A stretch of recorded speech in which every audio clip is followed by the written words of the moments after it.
Television highlights of the news of yesteryear.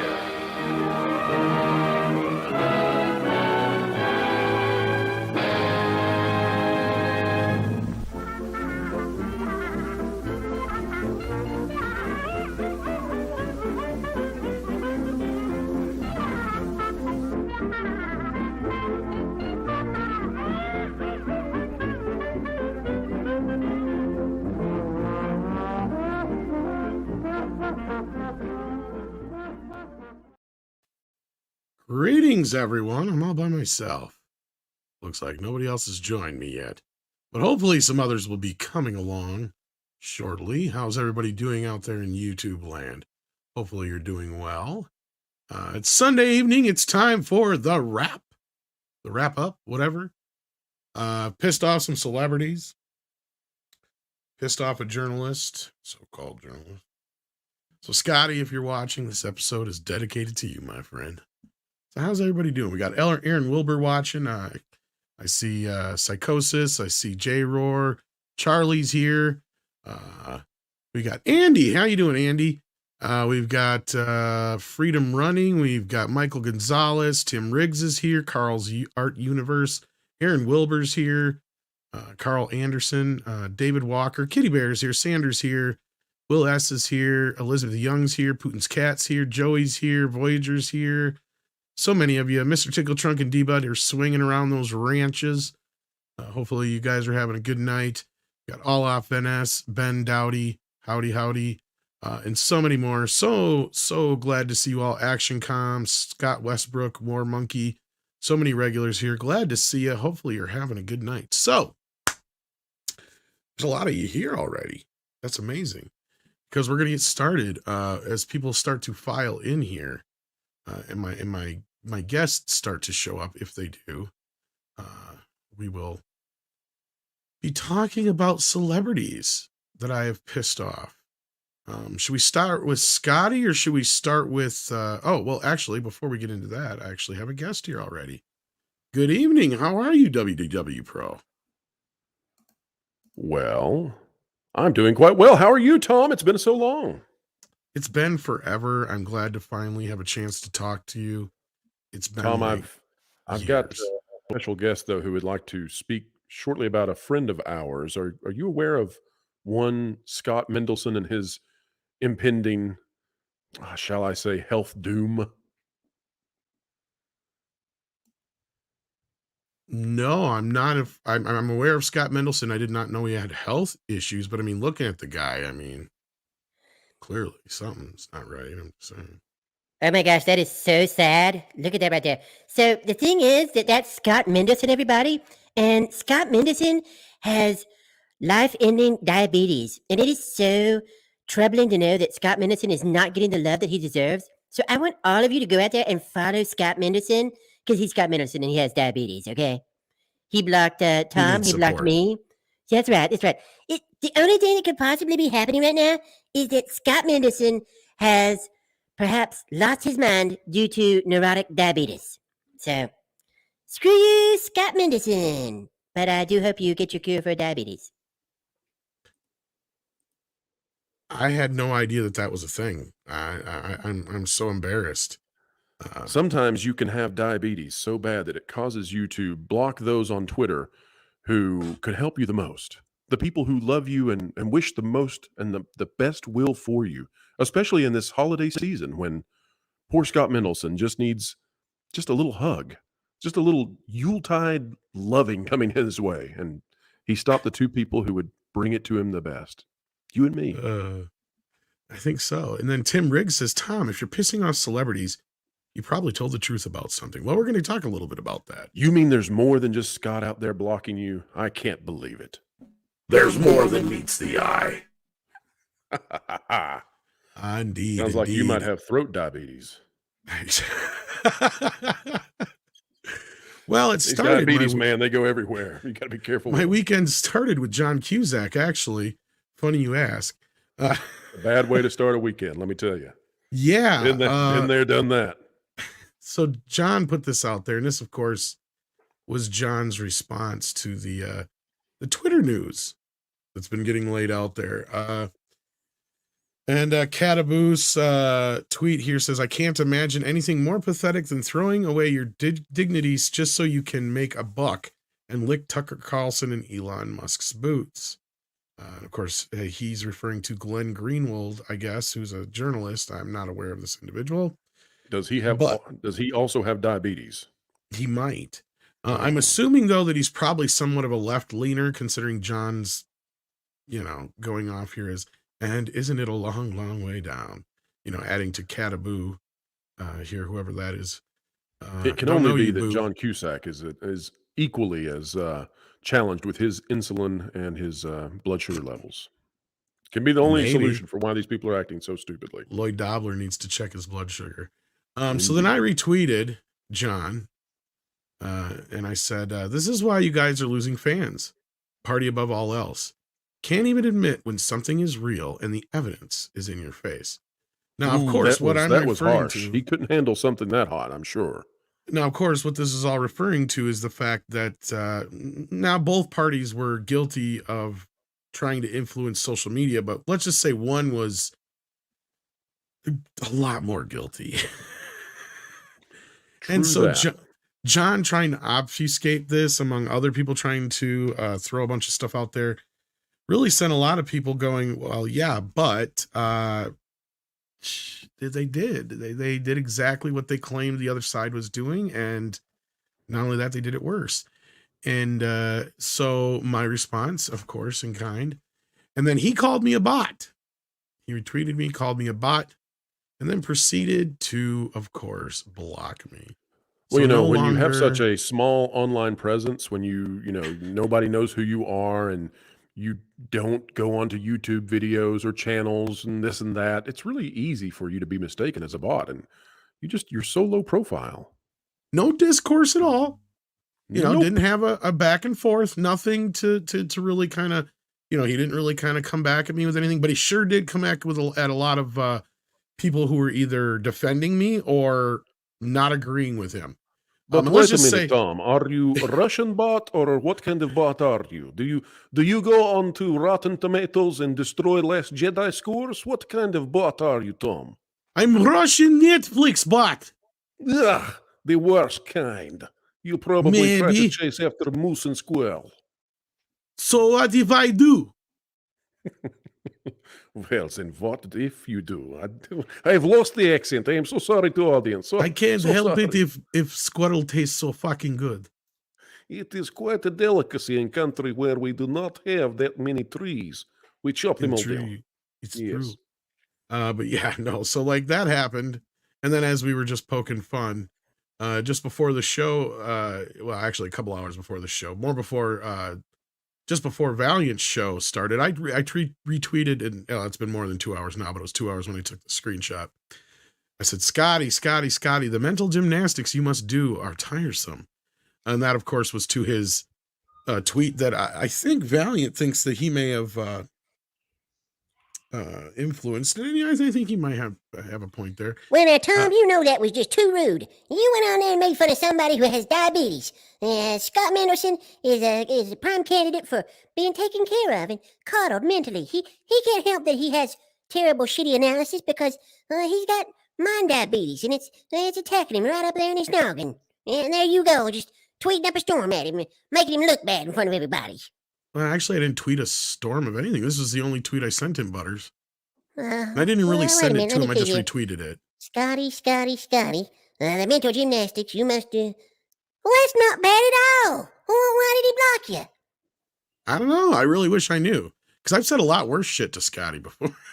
Oh, poor little fella. The diabetes is getting to him even worse. I guess so. He needs a safe space for his diabetes. In my safe space. Yes, we have Butters here, kids. That's right. The Butters. There you go. Captain Chaos one and only. Himself.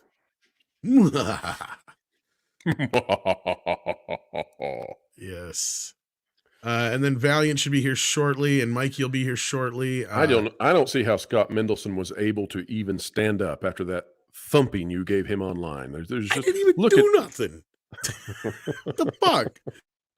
You know what it really means? It really means that you've risen to the level now where Scott Mendelson sees you as a threat and must block you. And well, he blocked me too while I was doing the live stream. I didn't even know. I was just an innocent bystander. See, and I can understand it because you and we are kind of shit stirrers in that respect. But I didn't even do nothing. Even Lloyd Dobler, I didn't understand. I'm like, motherfucker, what the hell, dude? Let's see what it was I tweeted. Hang on, I'm gonna go see. Like major punch down on Mendelson's. I will say he's got a cool banner, but I will give him credit that he finally updated his image because even though we've been poking fun at him, like dude had to get with the program. He had he looks like the kind of person that you would not want to sit on that bench with. You know, that's there's a big smile, and yet you don't feel like you really want to go sit beside him. So here's what I tweeted to him that everybody pay attention now. This bothered Scott. I needed to be banned for it. Scott fails to mention that ticket prices are also vastly more expensive today than when the original Black Panther released. That means only about 40 to 50% of the original film's attendance returned for the sequel. If that's success, Son of the Mask was a masterpiece too.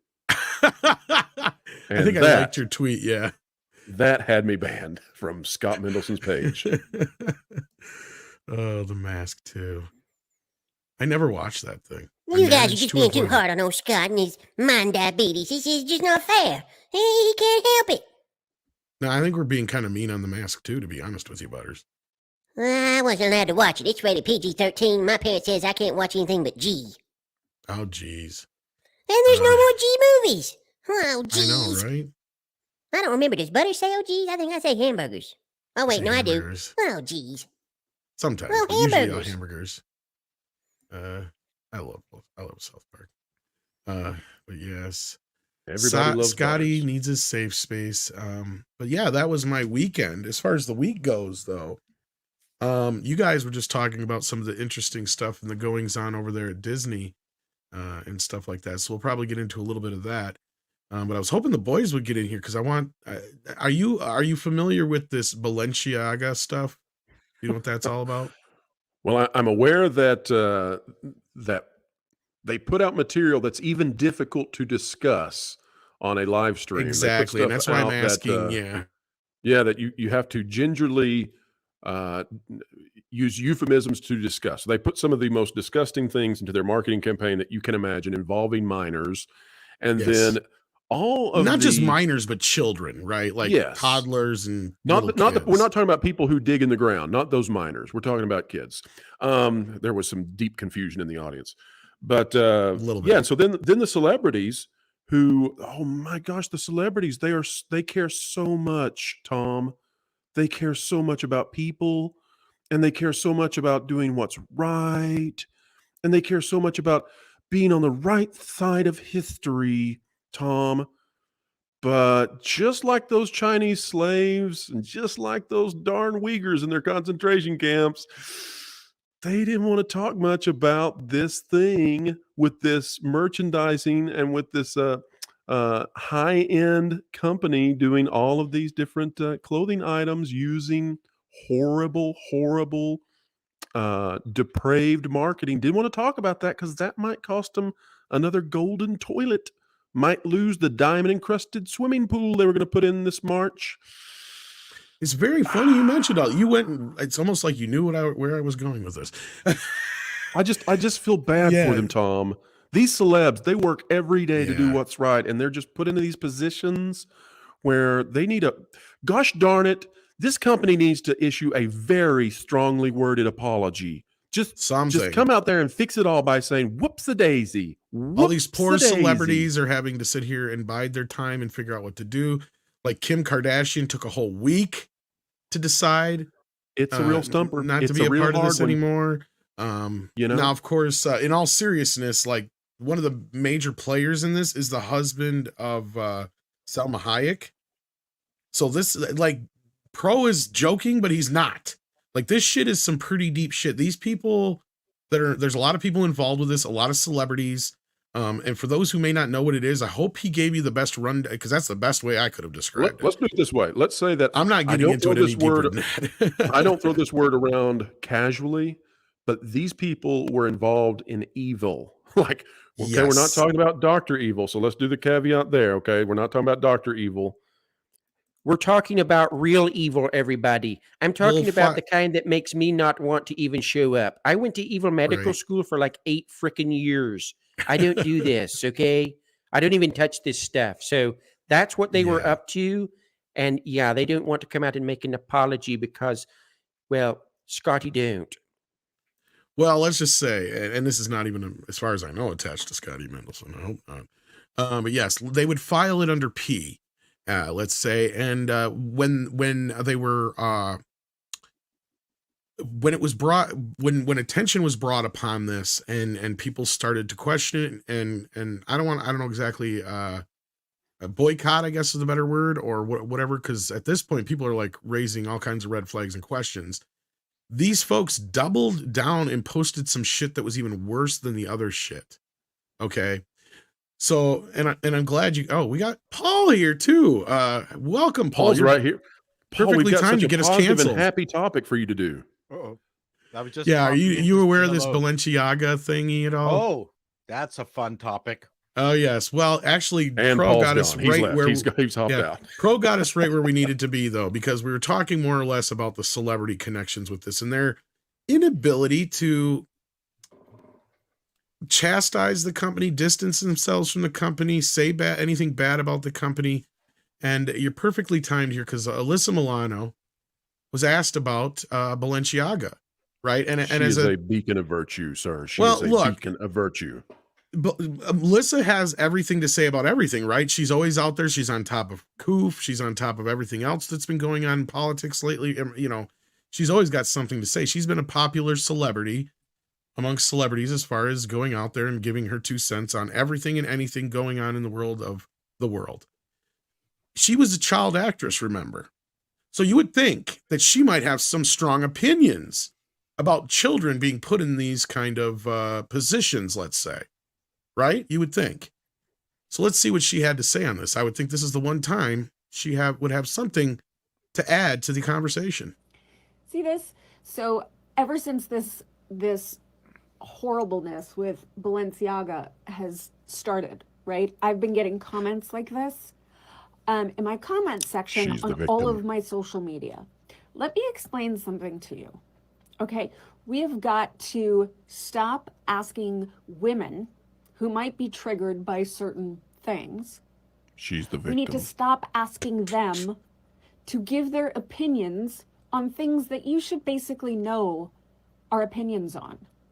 Like, I've been an advocate and an activist for women's rights and children's issues my entire life. What the fuck do you think I think of the Balenciaga drama? I think it fucking sucks. I think it fucking sucks. Wow.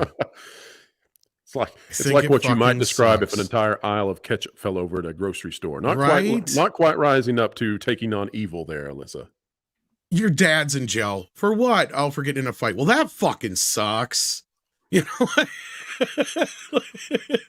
He took a photo with children covered in blood. Well, that fucking sucks. That just doesn't quite. Don't get me started on Hitler. Yeah, right. OMG. Okay, yay. How dare you ask me like what I think about World War II, okay? You know what my opinion is. I don't even have to talk about it. Go ask me This about is- something trivial, please. Came after World War One. I'm done. I'm out. What more do you need to know than that? What? Yeah. Somebody write that one down. We got that needs You to be should saved. already know my feelings. It came after one. I know these things. Do we Future need script. let's let her finish. Let's let her finish. I'm not gonna be Kanye. I'm actually gonna let her I think finish. they made a huge mistake. Yeah. And they're paying for it. You But think? I shouldn't have to go on social media and tell everyone my thoughts on every single thing that happens culturally in the oppression and subjugation of women and children. But you You should just do. know by now. But you Okay. do. That's the thing. And the one fucking time. So that, like, I got to get your guys' response to this because, as you can tell, look, I don't think Alyssa Milano is some kind of. Exactly, Valiant. That's exactly what you fucking do all the fucking time. Yeah, a huge mistake. I'm not even going to say the first part, but yeah, it's just a mistake. Just a mistake.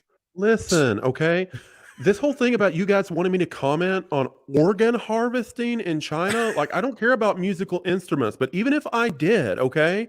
The whole deal here is I don't have time to speak out about every single issue. Just because I spend 45 minutes a day talking to you in a live stream about the misgendering of squirrels in my backyard, that doesn't mean that I have time to talk about organs. I don't have that kind of time. But I And do have time to frankly, talk you're about victimizing me. Palestinians. I do have time to talk about Palestinians. That I do. Yeah, Yes. well, okay, maybe those yeah, that's true. That's true. But even then I'm still the victim. I'm not Palestinian, but I am the victim of that because honestly, it is somehow subjugating me to a place that I don't know even how to conceptualize the type of oppression that I'm facing. Look, in all seriousness, as a parent, this Balenciaga thing is just one of the most like when I saw this shit. Can I mention? Oh, please. Go ahead. What's the hole in her argument?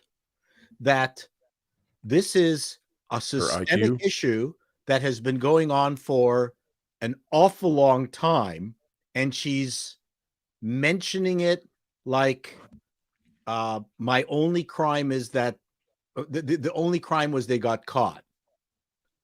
This is the issue that I've got. This is systemic within the company.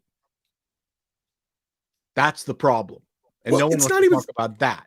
It's not even so much that they got caught, Paul. It's that they were trying to normalize this and they got called out for it. Right. And you're right. It's almost like the fact that people are calling them out for it and they, because I can't remember who said this, but there was somebody on one of the recent streams I was on where they basically said like this was like a testing ground. This was for them to test and see if they could get away with this shit. No, there's a, how do I say it? There's a attitude amongst the super rich, especially around weird sex stuff. And I actually throw Kubrick into this. When I saw Eyes Wide Shut, I went, he is proselytizing. This is his late in life movie that happens with an awful lot of auteurs and creatives where they've got really twisted views of sex. And that movie was, this is normal, guys. This is the way it should be. Don't you know? That's how I took Eyes Wide Shut. I see what you're saying, and that's how I feel about the Balenciaga thing, but I disagree with the Kubrick thing. I think Kubrick got killed over that. Well, that's fine. But they're not out there humping trees. It's always in one direction. It was a joke. I got killed for saying the kids. Oh, I'm sorry. We're just going to continue your show. No, I was just being a shithead. I got killed for saying it. I find that the ultra rich have this really bizarre view of sex, and they'll go, well, some pedophilia is not bad. Come on, it's I don't know. I see it too often. I mean, we're both kind of in the same direction, Paul. Like that's kind of what I'm saying here. And Balenciaga is just, they're just trying to normalize something that they've always believed in. This isn't. Exactly. Yes. That's my point. Yeah. Like I said, we're both Netflix kind of on the same cuties thing, right? Yeah. So, I mean, it's part of a pattern. It's a pattern that exists out there that. Cuties still on Netflix? Do they still? I think it is still out there, isn't it? Yeah, it's still on Netflix. They didn't pull it down.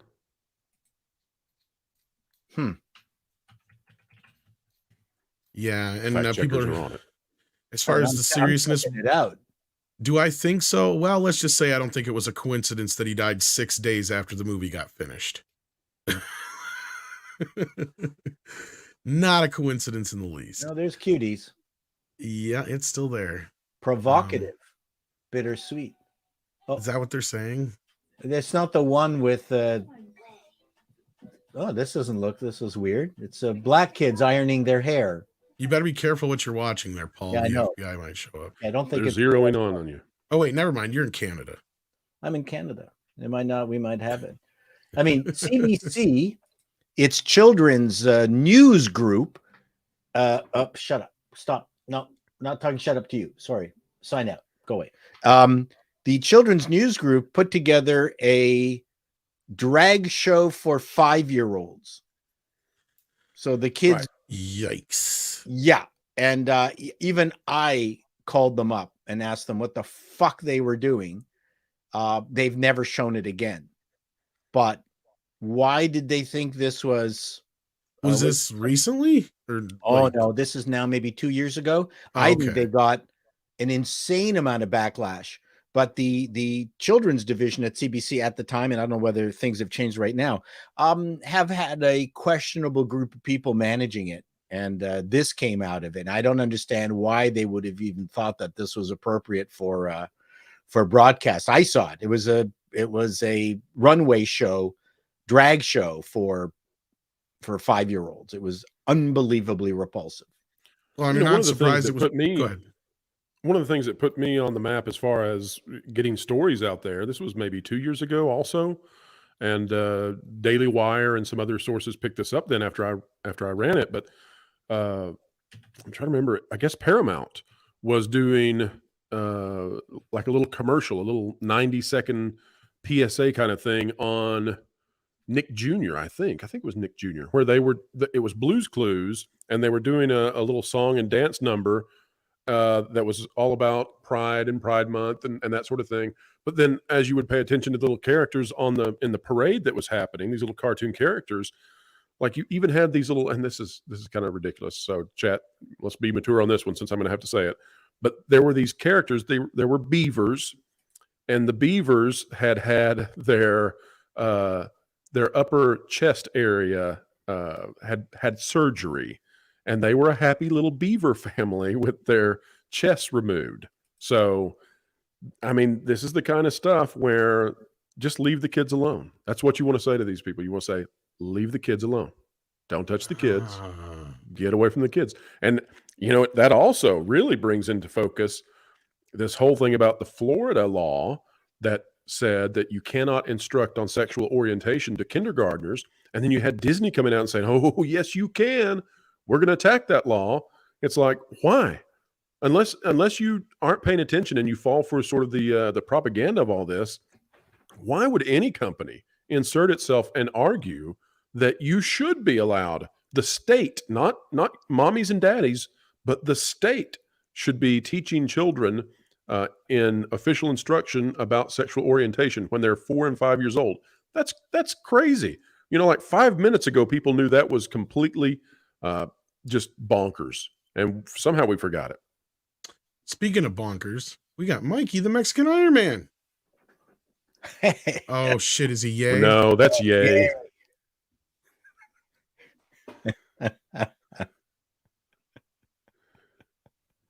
It appears Yay is about to go on show. That's right. InfoWars. Yay, can you hear us? Is that you, Yay? That's right. He's dressed as a condom. I think he forgot to put his headphones on, or his mic's muted and he doesn't know it yet. I think his mic's muted and he doesn't know it. You hear me? Yo, what up? Yo. Is this Yay? Are you coming to us live from Mikey's game room? Yo, what you people doing, you people? It's Alex Jones' basement. I hear some kind of oppression is happening tonight. Y'all oppressing me, you people. What about Netanyahu? Yay. Tell us a little bit. Yo, what up, Nettie? To my boy, Nettie, my ex-boy. Yo, what up? Yeti Nettie? I cannot see what's happening in the world right now. Is that English? Is that English? I would just like to reach out to Yay real quick. Yay, listen. I know a long time ago we were making fun of you because you love gay fish, but it's okay. You can just come back to the ocean. You don't have to do what you're doing, man. You don't have to go completely crazy. Just swim. Swim and be free, man. That's right. Now put away the Balenciaga. That's right. That's right. You don't want to be on To Catch a Predator. Stay away from that company. Get back in the ocean. Bye. I'm a gay fish. I'm a gay fish. I'm a gay fish.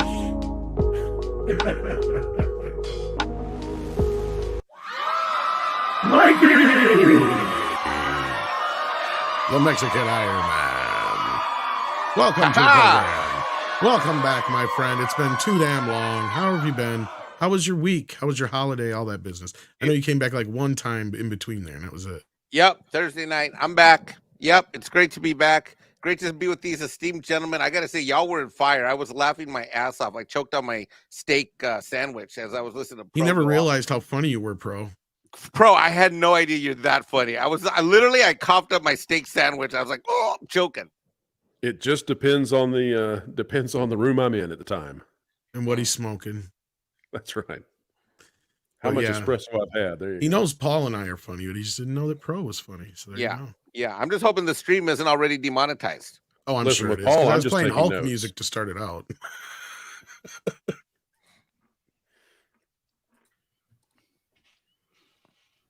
So what's our next Sorry, topic? you were saying something, Pro? I was waiting for the I thought you were Hulk saying music something.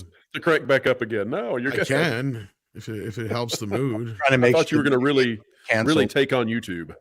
Since I've already got it, I don't know how Twitter's going to do it. It's a good question. If Twitter wants to do it, feel then like they there need should to be- follow my 12-point plan on how to bring in independent producers and pay them. I have that. So if I feel that there should be slow motion pets, dogs, cats in black and white at this time. And we should be donating our money to the local animal shelters to help them. Although we won't put up actually injured dogs and cats because that would be cruel. So we'll show healthy, happy pets, but in slow motion. Sad ones, though. Cue the Sarah McLachlan. Where the hell is that music coming from? Of the angel. Yes, it is. And believe it or not, I did not get claimed for that yet, but we are demonetized. So our humor has got us in trouble. Probably the subject matter. Does it every time. That's why we've eradicated it in the world. And Six is in Sorry, the house. Paul. How you doing, Six? But yes, that was the Hulk theme. But no, as far as the topics go, Mikey, we were talking about me being blocked by Scotty Mendelson and John Cusack. And who is Scotty Mendelson? Scott Mendelson is a writer for Variety or not Variety. Does he write for Variety? Forbes. He writes for Forbes and he totally has diabetes. Scott Mendelson has mind diabetes, ladies and gentlemen. And we all need to be praying for him and sending him, well, not money, because Scott Mendelson doesn't really need money. He just needs a hug. You went from Cartman into Butters there. That was weird. Because I don't think Cartman knows how to say hug right. Well, that's a good point. I didn't think about that one. I haven't been blocked from him, but I haven't interacted with him at all. There's still hope for you, Paul. I barely did today, Paul. But the funny thing was, because this is the nicest I've probably been to Scotty ever. You got to understand the thing with Scotty is we have a history. We've gotten into it on Twitter before. I've done shows where we spent the whole hour talking about his stupid takes. I've been on an entire Meet After Dark for 2.5 hours where we went off on him. Yeah, so anyway, this morning he puts this out. He says, Black Panther is a big hit, likely around 825 million Q. And the sense of disappointment makes Wakanda Forever one of those sequels to a massively overperforming original that, quote unquote, underwhelms by only grossing about what was expected from its predecessor. So he's making excuses. This is what Scotty does. Okay. Listen, Scotty has been on how many years are we from? I guess 5 years. He has been on a 5-year defense of The Last Jedi. It has been Herculean. Oh, are you serious? Oh, yeah. Yes, this is a guy who just will not let The Last Jedi go. Wow. Forbes is just his vehicle to hold up Mark Hamill sucking on alien teats. Basically anything that's woke, Disney, he's all over it. Like he defends it any which way he can. So anyway, I just Sean Campia seemed like an independent journalist. Can I say that? Sometimes, in some cases, you're right. Totally, Mike. I mean, even though they do have similar takes a lot of the time, but yeah. So all I did to him this time is I just retweeted him and said, Scotty, the mental gymnastics you must be doing are so tiresome, and he just blocked me today. I'm like, boy, I must have touched a nerve with old Scotty, but I guess you did too, WDW. I did as well. It is sad to lose another one to diabetes, but like Wilford Brimley before him, I feel he can rise from the ashes. Holy shit, you guys are on I'm fire. Wilford Brimley, and I've got diabetes. And I'm on fire. So let me share mine real quick so everybody can see what it was that what the hell did Pro's one of the nicest guys I've ever met online. What did you do? Oh, he's a vicious little shit stir like I know too. Tom, I expect this kind of behavior. Here we go. I don't think Behold Mikey might be realizing that Pro and I are actually the same person. The juggling act I'm doing right now is just amazing. You have no idea. Well, you know, after you were kicked off of America's That's Got it. Talent, That's you the had reason to you use got it somehow. blocked? Okay, I'm auditing this as the official auditor of Midnight Six family of channels. Scott fails to mention ticket prices are also vastly more expensive today than when the original Black Panther released. That is true. That means only about 40-50% of the original film's attendance returned for the sequel. That is very true. If that success, Son of the Mask was a mass. Oh shit! And done. What? You got blocked? And he got blocked for that. Yeah. Oh, it was too much. It was too much for the diabetes. I only block people who lay ad hominem attacks on me. Anyone who has a reasonable conversation with me, I don't block. That's unbelievably childish, because you're a professional. He obviously knows who you are. Oh, Scott knows me. Yeah, so that's an unbelievably silly reason to block you. See, I love Scott and Scott loathes me. So I think it's a yin and yang here. He'll be back. I'm sure he does a lot of angry typing. Well, and how immersed is he in the Hollywood fart catcher universe? Does he have to maintain some kind of continuum to be able to get the stories that he gets? The way he writes, I would think so, Paul, because like he does, like, and that's where the mental that's the thing is this is no different than any other day that ends in Y for me with Scotty. And that's why it's like, why today of all days did you decide today is the day you're going to block me, Scott? Because we've had worse arguments than that. I've done worse to him. How long has he been writing for Forbes? Oh God, forever. Like he's been around forever. But Forbes has better writers on entertainment. They have really good writers. So I'm not sure why Scott is the outlier there, but he, you know, I have joked with Valiant before that if Scott Mendelson says to you that it's going to be a rainy day, or if it's going to be a blizzard outside, get your swimming trunks, get your snorkel. It's time to go have some fun. Scott he has the worst analytical mind of any individual I have seen in terms of entertainment. He will take something so obvious, and in some bizarre twist of mental gymnastics, he will find a way to raise up that which truly sucks and to shit upon that which deserves absolutely no grace, no mercy, and no praise. But yeah, we have at least a half a dozen or more videos where Andre has just ripped his shit apart. He has some of the worst takes in Hollywood. It's well, here's the thing that gets me as the numbers in the fight. He left Forbes, according to Hassan. I don't know if that's true or not, but maybe that's why he's hit. Maybe he got fucking shit canned. When did he leave Forbes? I was gonna say, is this recent? Because if that's the case, we all know why he's in a bad mood. Yes, we do. I was just gonna say, yeah, that'd make some sense. I'm looking him up on IMDb Pro. But my thing about this idiot is that as a numbers guy, like, I don't understand he could write the shit that he wrote, because he doesn't know shit about numbers. He's writing for Forbes. Oh my God, this is hilarious. Sorry, guys. I just saw this man squatch. Wow. Look, the Holocaust, it fucking sucks, okay? Yeah. Ladies and gentlemen, I have breaking news I need to report to everybody real quick. I have just been informed that it is not that Scott Mendelson has diabetes. It is that diabetes has Scott Mendelson. And so all of you out there who are needing your insulin and constantly checking your blood sugar levels, you have a bad case of Scotty. So really sorry to hear that for everybody. That's it from your Cartman update. Jesus. That explains everything. No wonder my shot really stung last week.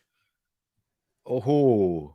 No, that's right. I do have diabetes. So you guys have the card. You can make fun of it. I don't give a shit. I got diabetes because I'm fat. Like Scotty straight in the veins. So you have number 2 diabetes. Well, early onset, but yeah. Guys, I got to correct you. Hold on. I got to share something that I found. I was doing some research. I'm doing some research here. By Mexican Iron Man. Hello. Yeah, and it's Mexican research, so you know you cannot vouch for the quality, right? Absolutely. Guys, I'm not blocked, and I saw pinned to his post from 2017. So if you disagree with something I wrote, that's okay. I'd be creeped out if you agreed with me 100% of the time. I don't Yeah, get somebody it. I feel like actually we should posted read. that on my original post too. I Just to kind of point out don't his get it. How can you hypocrisy. get blocked since he wants different opinions? You were I going to don't say something, Pro? Well, I was going to read Scotty's tweet in Dr. Evil's voice, but thought they gave him a little too much credit. We should do No, that Dr. sometime. Evil's, yeah, you're right. No, Dr. Evil's too smart for Scotty. That's right. Who's got a good Gargamel? No, Scotty is simple fucking Jack. Who's Like- got a good Gargamel that they can pull out? Who's got that in their pocket? Oh, Gargamel. What did he sound like? I can't remember now. I don't Something remember. like I just that. remember he wanted those Smurfs. And you know what? I can't remember. Scotty's Yeah. going to want those Smurfs too. He's going to tell us all about how those Smurfs, man, they were box office gold. It doesn't matter if they lost 500 million. They changed the world. Looking at his picture, he looks like Wallace Shawn. I will imagine that that's the way he talks also. Oh, he's now a film reporter. He for does The not Wrap. have, yeah, he doesn't have Forbes in his thing. Oh, drop from Forbes to the Wrap. That is why Scotty is not happy. That chicken wrap. That's my favorite. Oh, poor Scotty. So that proves once and for all, guess what, guys? Scotty doesn't know. That's a song terrible reference. picture of anyone. Well, I'm glad he finally updated it. He had a picture up there from like 1984 before. They were like, Scott, come on, Scott. Right. know Well, that's not what Scotty, you you know, look he like. was sitting on the bench waiting on someone to come sit by him, but no one would because his father is evil. So, Scotty, if you're out there, come on back to Dada. I'm waiting for you, okay? You just come on back down, Scotty. Dad, I'll kill him. Let me do it now. No, Scott. You don't understand. We've got to drop him in the pit. You see, No, that's how you every do it. time you do this, they get away. You know what, Scott? You know I'm what? gonna kill him. You know what? Shut, I got to hold back it with your name on it, okay, Scotty? Dad. But Dad. Zippity doo dah day, okay? Oh, Have a suckle on my zipper, Scotty. but Dad. When a problem comes along, you must zip it good. Okonoko, sakate, subtitle, zip it. One of the best sequences in movies. A classic movie sequence. Thank you very much, WDW. I That was love well Thank done. you for joining me, Scotty. I love how fucking jealous Scott is of Mini-Me.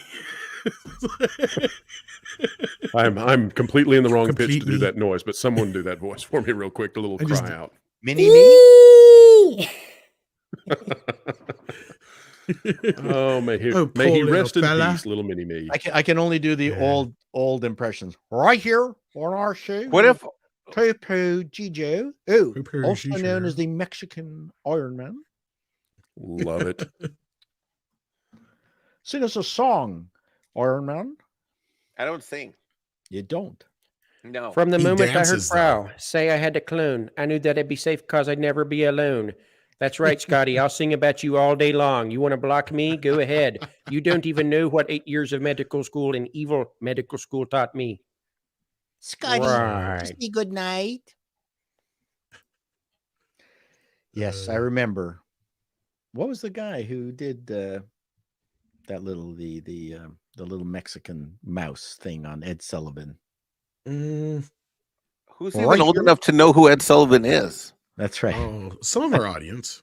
No. Yes, I do. I watched Ed Sullivan. Yes. Ladies and gentlemen, you'll be entertained twice this evening by these gentlemen Popo from Gijo. Liverpool. From Liverpool, it is the Beatles. Right here we have Odd Beetle. Lord Kamina 2 says, Mini-Me loves chocolate. Scotty don't. Wrote for Forbes. Scotty don't. Scotty don't, but you know what else he don't? He don't work for Forbes, yo. Sorry, Yeah. Scotty. What Get a kind of real magazine job. is Get off the Forbes rap. anyway to write entertainment for? Well, they do actually do financial Right. stuff. And Scotty that's why he switched over to probably got venture shit. capital. That's probably why he got shit canned, is because he's had shit takes for the last few years. To be honest with you. Mr. Tickle Trunk says, news, world ends, Alyssa Milano most affected. Well, this sucks. Is what she would That's say. Bamagrad says, hey Bamagrad, how you doing, buddy? Says, hail Tom, WDW Pro, and Paul, I am 71. Wow, are you really? Holy crap. and have been diabetic for the past 15 years. Of poor Scott Mendelson. You really wants crushed sympathy your if- 75-year-old listeners right now. They're like, oh my God. Well, no, I'm just amazed. I couldn't imagine that we had somebody of Bama's age listening. I never Think thought. about how your octogenarians feel right now. You got a point. Let me reach into my pants and I'll ask you what my octogenarians feel. I'd have to say, Bama grad, you have got to be probably my most seasoned, oldest seasoned or seasoned listener. Yes, thank you. Most experienced listener. That is amazing. But Bama actually sends me goodies every year. You know, in he 8 sends more me years, Cracker he Jacks. might be able to do an Indiana Jones action flick. So keep hanging in there, Bama. So You keep growing up. he's actually contributing to my own diabetes by sending me Cracker Stop Jacks and paying candy. Tom so he'll eat properly. No, he sends me Cracker Jacks and candy. It gets worse than that, Paul. Don't do that. That's how But I love the Balenciaga Cracker started. Jacks. Says he can find it. Okay, so then he says, if poor Scott Mendelson wants sympathy, he can find it in the dictionary between suicide and syphilis. Wow. Is it really? Ooh. It got really dark. That was dark but funny. Between the two. And speaking of dark but funny, we have joining us now Valiant. Son of a bitch, I almost crashed the car on the way home when Pro started going into Dr. Evil. God damn. Was that good? That was good. That was expert. That was I'm just waiting for someone to be my Austin Powers. I feel a little lonely. Yeah, baby. Lord Kamina 2 says, never mind. Tom, Sorry. Mike, did you and guys enjoy the show last time? My show or your show? I didn't know. I'm confused. What show? Did somebody do a drag show? I don't know. And Valiant's just like, not my monkey, not my circus. I just walked in. What do you want to do? What do you want me to do? You have the same mic at home as you do in your studio. Yeah, you do. That's right. You'll have to be a bit more specific which show, Kamina. So Mike and I know which to answer on. Yeah, This is really just one long show. It's one long Sunday show that starts. It kind of is. Alyssa Milano she missed the mark, similar to a thing that happened to me for real. We had next to the school I was going to, downtown Toronto, there was a place called the Evergreen Center, and these were ultra religious people who were end of days believers. And sometime in October of 74 or something, they were lined up Yonge Street, our big downtown drag in Toronto, with posters saying end of days coming, and there was a specific day like November 17th. You probably remember. I mean, some talk about it. You know, if one of these leader, preachers, you really want to set that Valentine's out Day. farther, I'll just tell you. Pardon me, what? You really want to, if you're a cult leader, you really want to set that farther out. You don't really Yeah, no, want to. you do, but we were Fabulous. that they were now at the promised date. So it was just like a couple of days before the end of times, and they were holding up these placards saying end of days, like day after tomorrow. Well, did they seem happy or sad about Well, it? That listen, really tells you what kind of cult it finish. is. And I heard one guy as I was passing them, because they were chatting to each other, and he was saying, and I swear to God, you know what? I just don't feel complete unless I floss. And I'm thinking, it's the end of the fucking world, man. Like, you're telling me in like a couple of days, and you know what? I'm going to floss right to the end. That's what the Alyssa Milano's thing was. Wait a second. I think Well, I was just trying to decide what the flossing meant there exactly. Yeah, trying to I mean, decide when you're what- dealing with cults, you don't know exactly where that's going. So, well, the Dental floss, though, right? Dental floss. dental floss went to Okay. Montana to grow some dental floss. Mm. And of course the end of days did not happen, and the Evergreen Center stayed, and I think they were embarrassed. Did they do a new date though?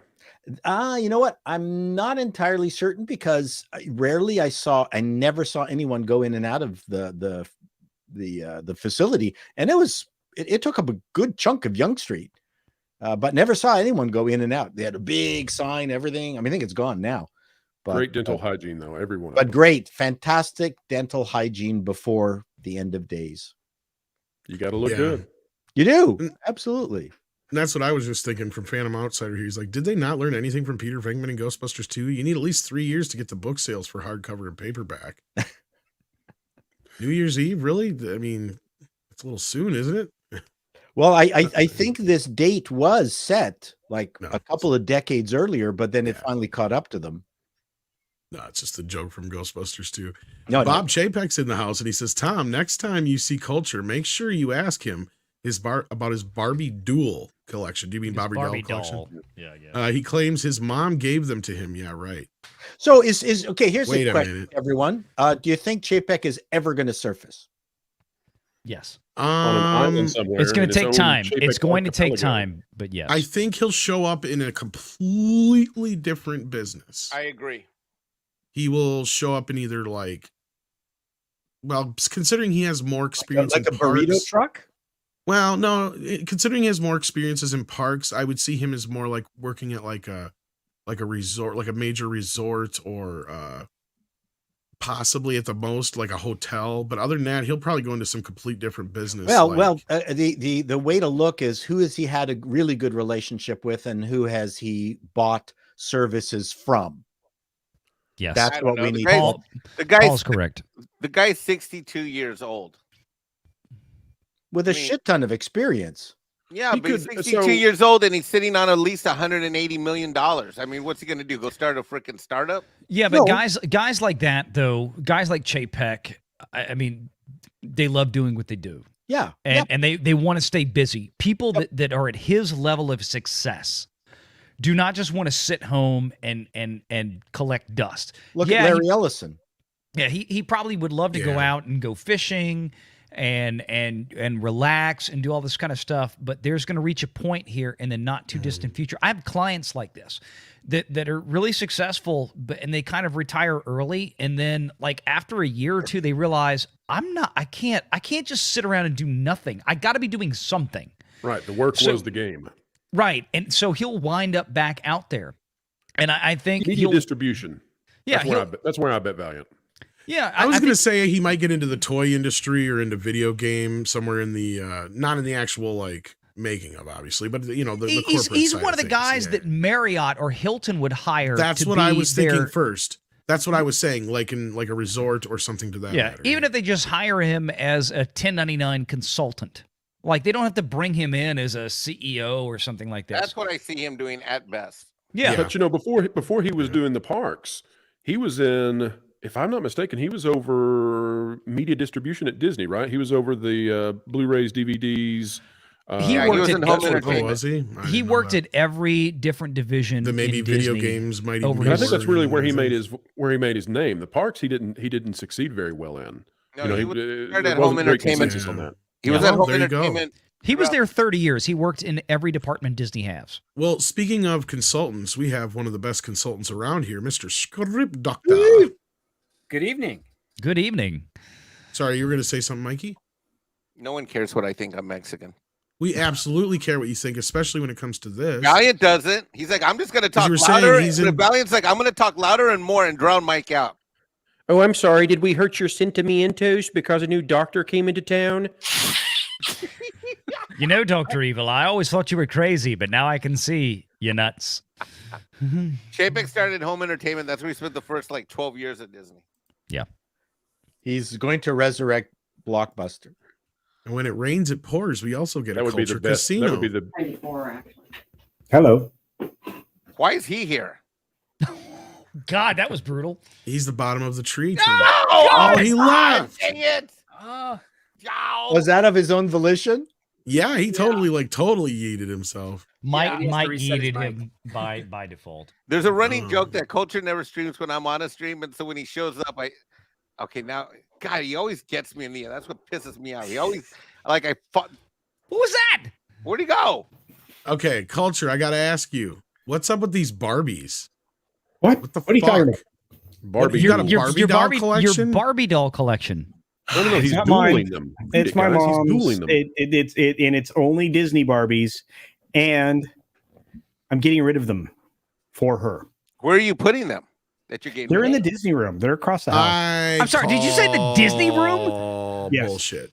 Why do you have a Disney room in your house? That's like oddly disturbing. Oh wow, I showed off this too. You guys are going to focus on the Barbies, but this is remember when the Main Street Electrical Parade was originally going to go away? See, I was showing stuff like but this. see, like that's yours, of course, but not the Barbies, No, this is do we want to go back to do we want to go back to ET?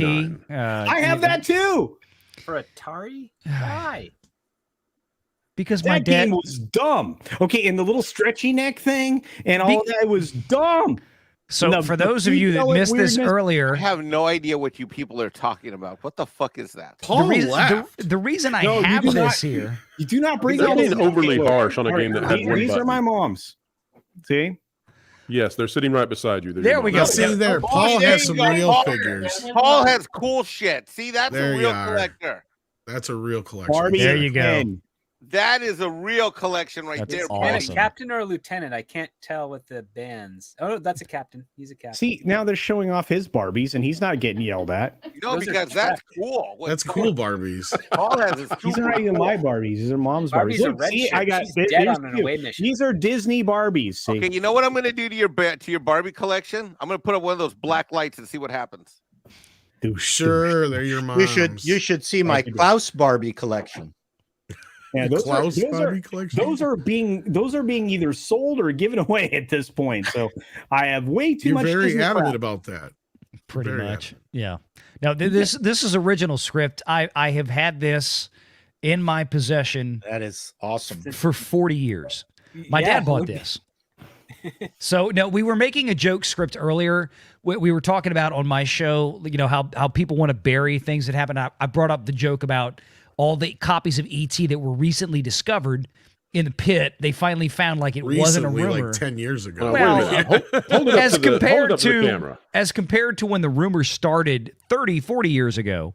But is that the 2600 or is that the 800 XL? That's the Atari 2600. No, this is okay. like, and I have the box and instructions for this still, like with all the Atari games. So it's not worth shit. Just to no, warn you. no, but I mean, it's from a nostalgia standpoint. That's why it's here. I mean, I've got probably about 60 Atari 2600 games right down there next to me, like this. But I mean, no, this was just I've original owner 40 years.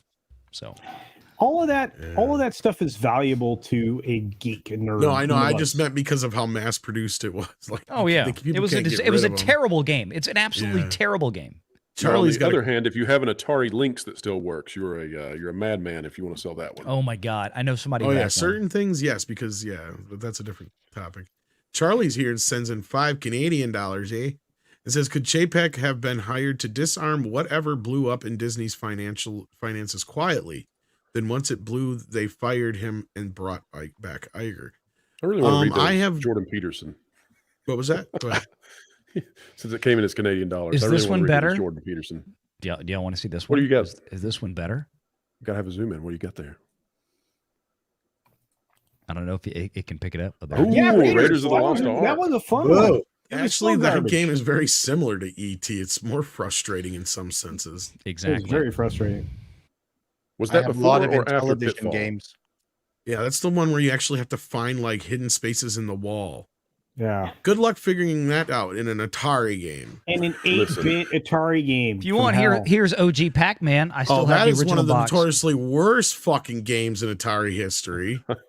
You know, it always made me mad because the joystick would never drive the way you wanted it to drive. Oh, was it 2 weeks? 2 weeks the guy that put that together had to. They to had 4 slam that directions thing? and they couldn't get it right. I had an Intellivision. I had it in television too, Paul. We You were bought showing on it this off the other thing. day, weren't you? I was an anti-Atari. Oh man, blame Intellivisions are you. great. But I'm telling you, I ended up with like dents in my fingers and my thumb from those side buttons on the Intellivision. I know. You But, really did get them dense. You suffered to play the Intellivision. It was. But on That's- Charlie's question here, I think He's there's suffered for something art. to this.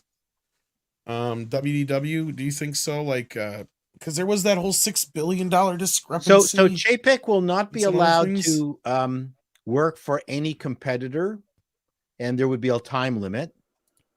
So they'll have paid him handsomely. Probably 2 years, right? That would be 2 my to guess. 4, Is about 2 something years. like that. Generally, but I mean, it could be longer. And I have half. I think he probably might end up in Fortune 500 territory. really far away from all of this. That's my thought.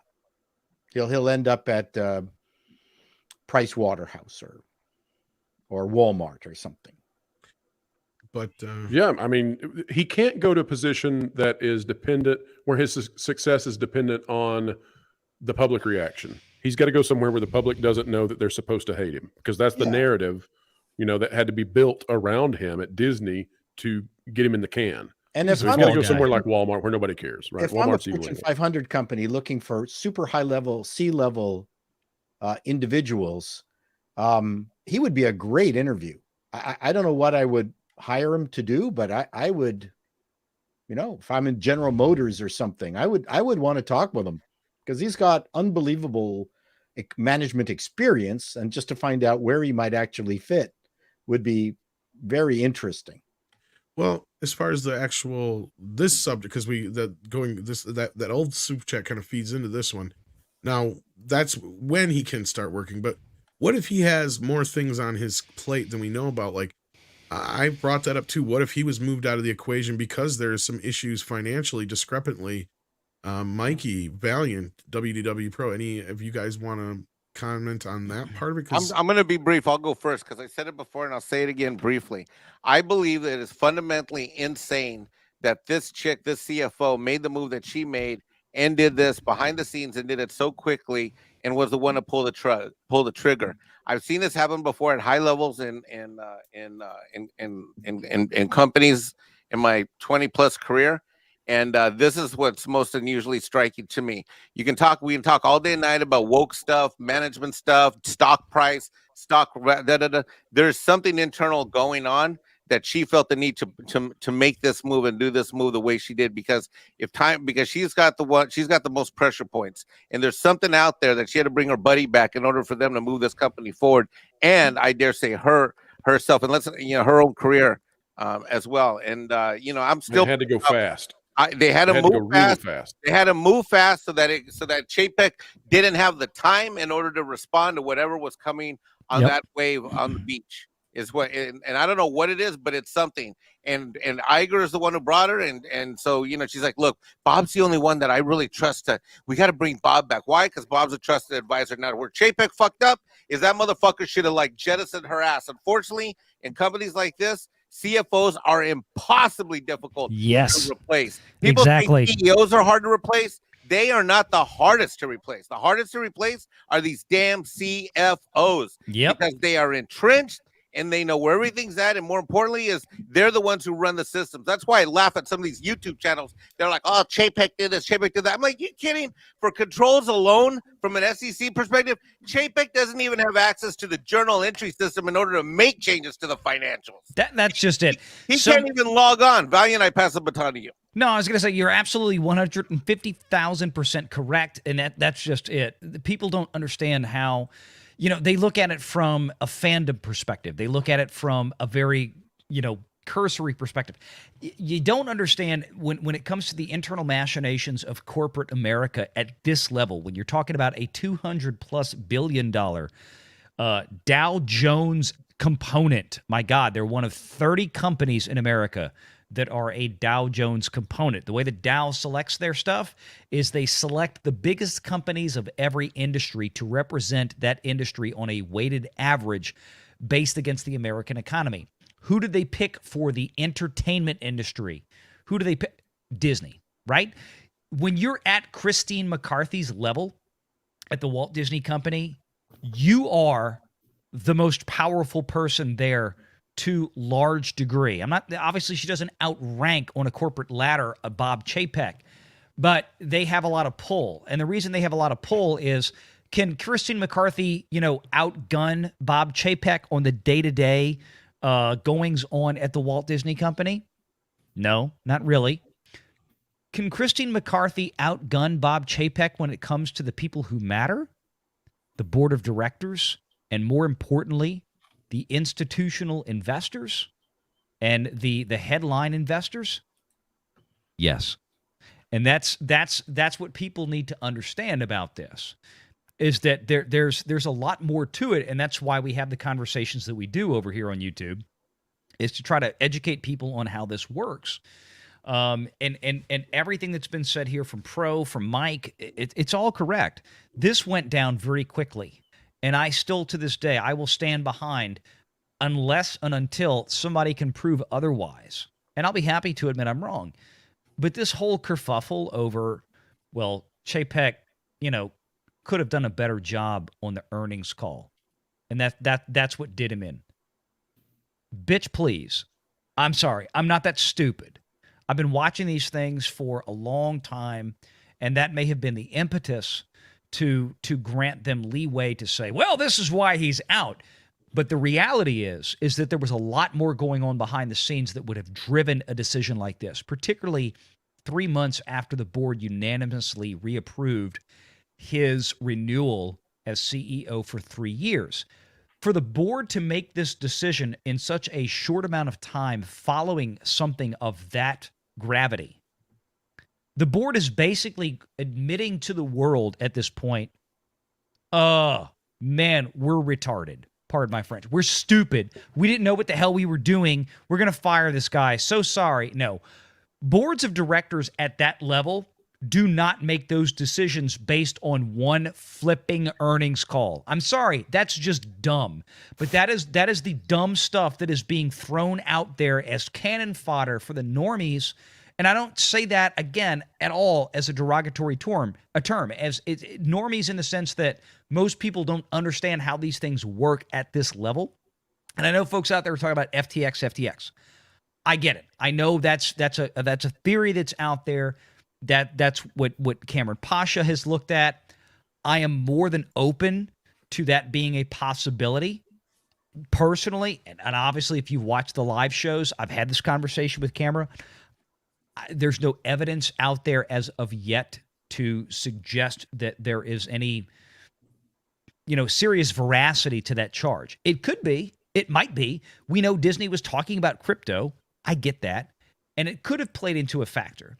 But even that still, the more likely possibility, if you look at what's been going on for the last couple of months, the last several months, Bob Iger has been on Chapek's butt since day one after he left, since January 1st of this year. He has critiqued and criticized almost everything that his successor Chapek has done. We know Matt Maloney, Puck Magazine. I don't agree with everything they say, but I have a tremendous amount of respect for them because they have the inside track on stuff. They talk to these folks. Iger was out there talking to Disney investors. McCarthy was out there talking to Disney investors.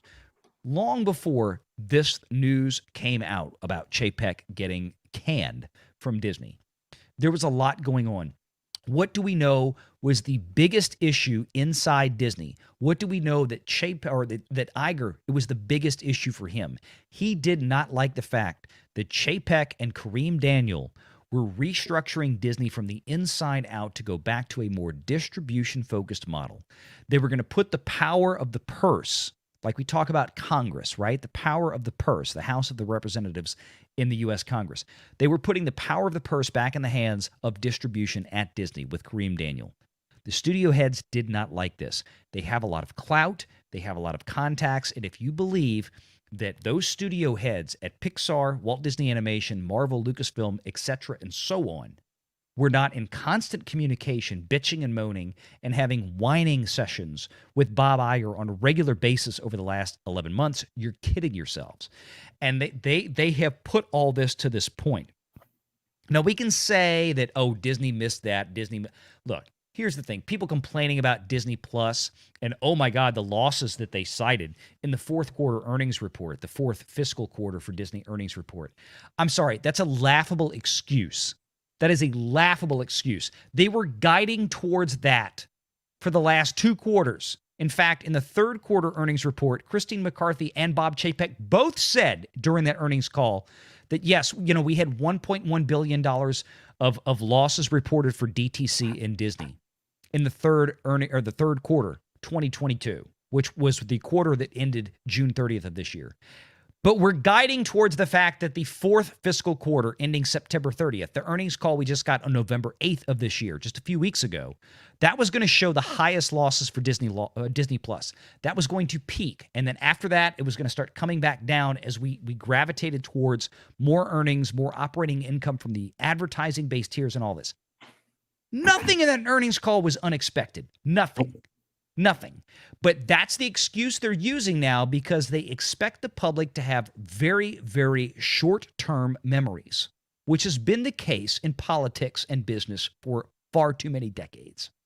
And I'm sorry, I'm going to get off the soapbox now, but I laugh at all this stuff, and it's a shame that media personalities out there, be they on the left or the right in this case, have just been so damn wrong about this. It's frustrating. But anyway, I'm sorry.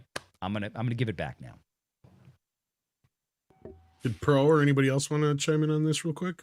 And who did we lose here, Paul? Off here in just a minute. Pro has to go, so let's do him next. And we lost Paul, it looked like. Yeah, he had to run. He just bailed. So no worries. He had to go. He gave us notice. So the only thing I would say is that for the people who have been out there talking about how Chapek was hiding something or he was nefariously moving around the financials, yada, yada, yada. People, seriously. Bull dinky. If you've been following individuals saying that kind of stuff, you're going to have to go to a different source because they don't understand how corporations work. I mean, that's just like Mexican Iron Man was saying, they don't understand how businesses work at that level. You can't say that kind of stuff and have any understanding of the top 500, the Fortune 500. You don't understand.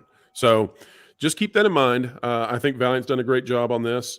I have to say that contractually based on our prior arrangements. But guys, it's been a great honor to be on with you on the show tonight. People, if they want to follow me, can do it at WWPro1 on Twitter. And guys, take it over, run with that baton, and Script Doctor. Man, you were too talkative. We're going to have to have a chat later about just how much time you take up. I know. Chance to talk yet, but yeah. Run my mouth too often. Yeah.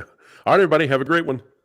See you, Pro. Thank you for being here, WW Pro. And thank you, Paul, for being here as well. Sorry you checked out in the middle of he had to run. He had to run. He had to go be super Canadian. Mr. Canoe Head was in demand. Yeah. I'm just gonna say this.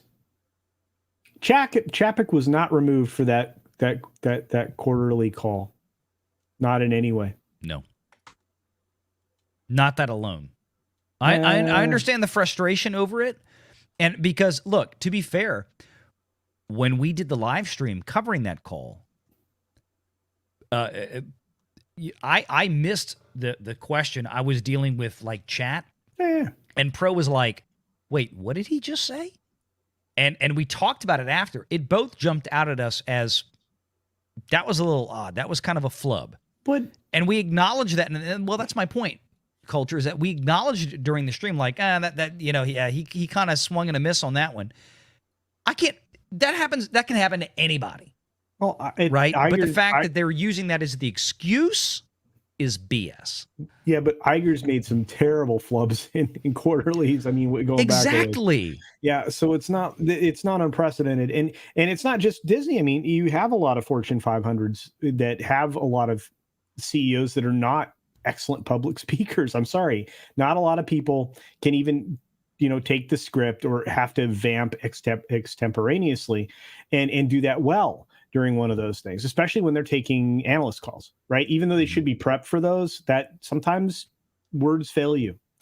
And even these guys, and even as polished as Iger is a freaking a political animal. He's a media personality as much as he is a CEO or whatever else you want to call him.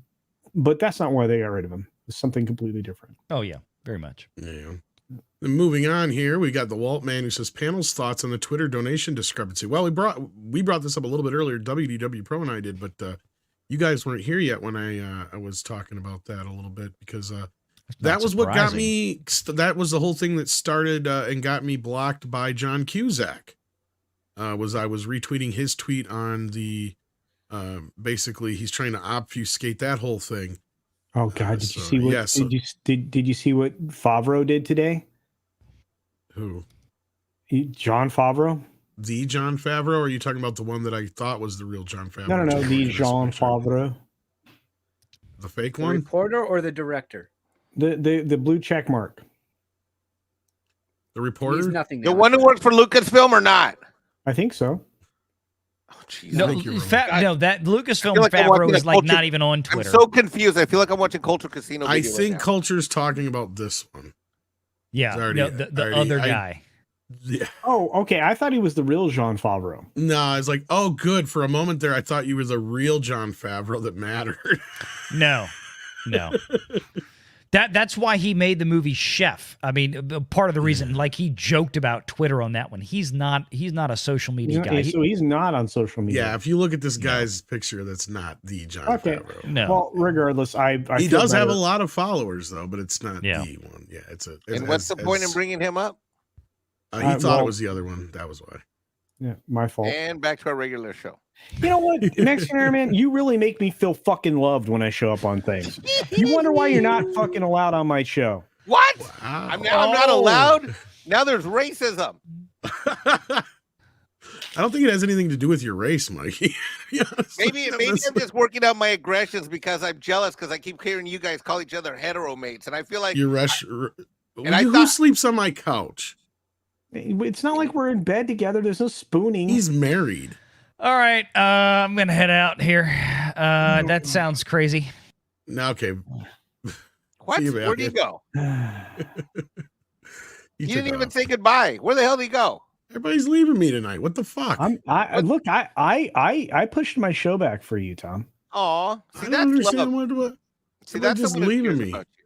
That's I'm someone not who- leaving. I came here. I was like, I finished up with you know my previous obligation, and now I'm here. And I'm not leaving because I never get to stream with Culture, so I'm sticking like to this screen. Oh, like okay, all right. So now we're fine. You're not going to be mad at me always for fine. I picking just- the wrong that's how- John When I Favreau. miss you, that's how I work out my aggression. Oh, okay, all right. Then I feel better now. Yeah, it's I'm, because I I'm miss you. surprised Script Doctor didn't walk us through that. He's kind of like the counselor of the group. So I don't know. Script think Doctor. he's If we didn't tired. have Script Doctor, we would have like no logic in any of these streams. It's true. Like, you know, first of all, he's our copy editor, he's our logic director, and when we get stuff wrong, he's our referee and umpire. He's like, technically, fix that's not true. I'm like, oh shit, he's right. Well, he doctors things. He does that. Well, you know, Very you gotta quickly keep though. people So healthy the around Twitter us. donation.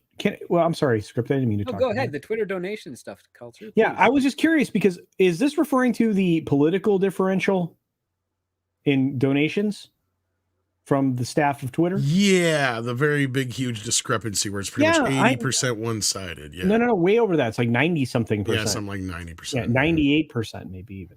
But no, and looking at those numbers, yeah, I mean, there's a discrepancy there. A little bit. It might have been influential. We don't know. I mean, just because you donate to, you know, one side of the aisle or the other doesn't necessarily mean that you favor them, right? Right?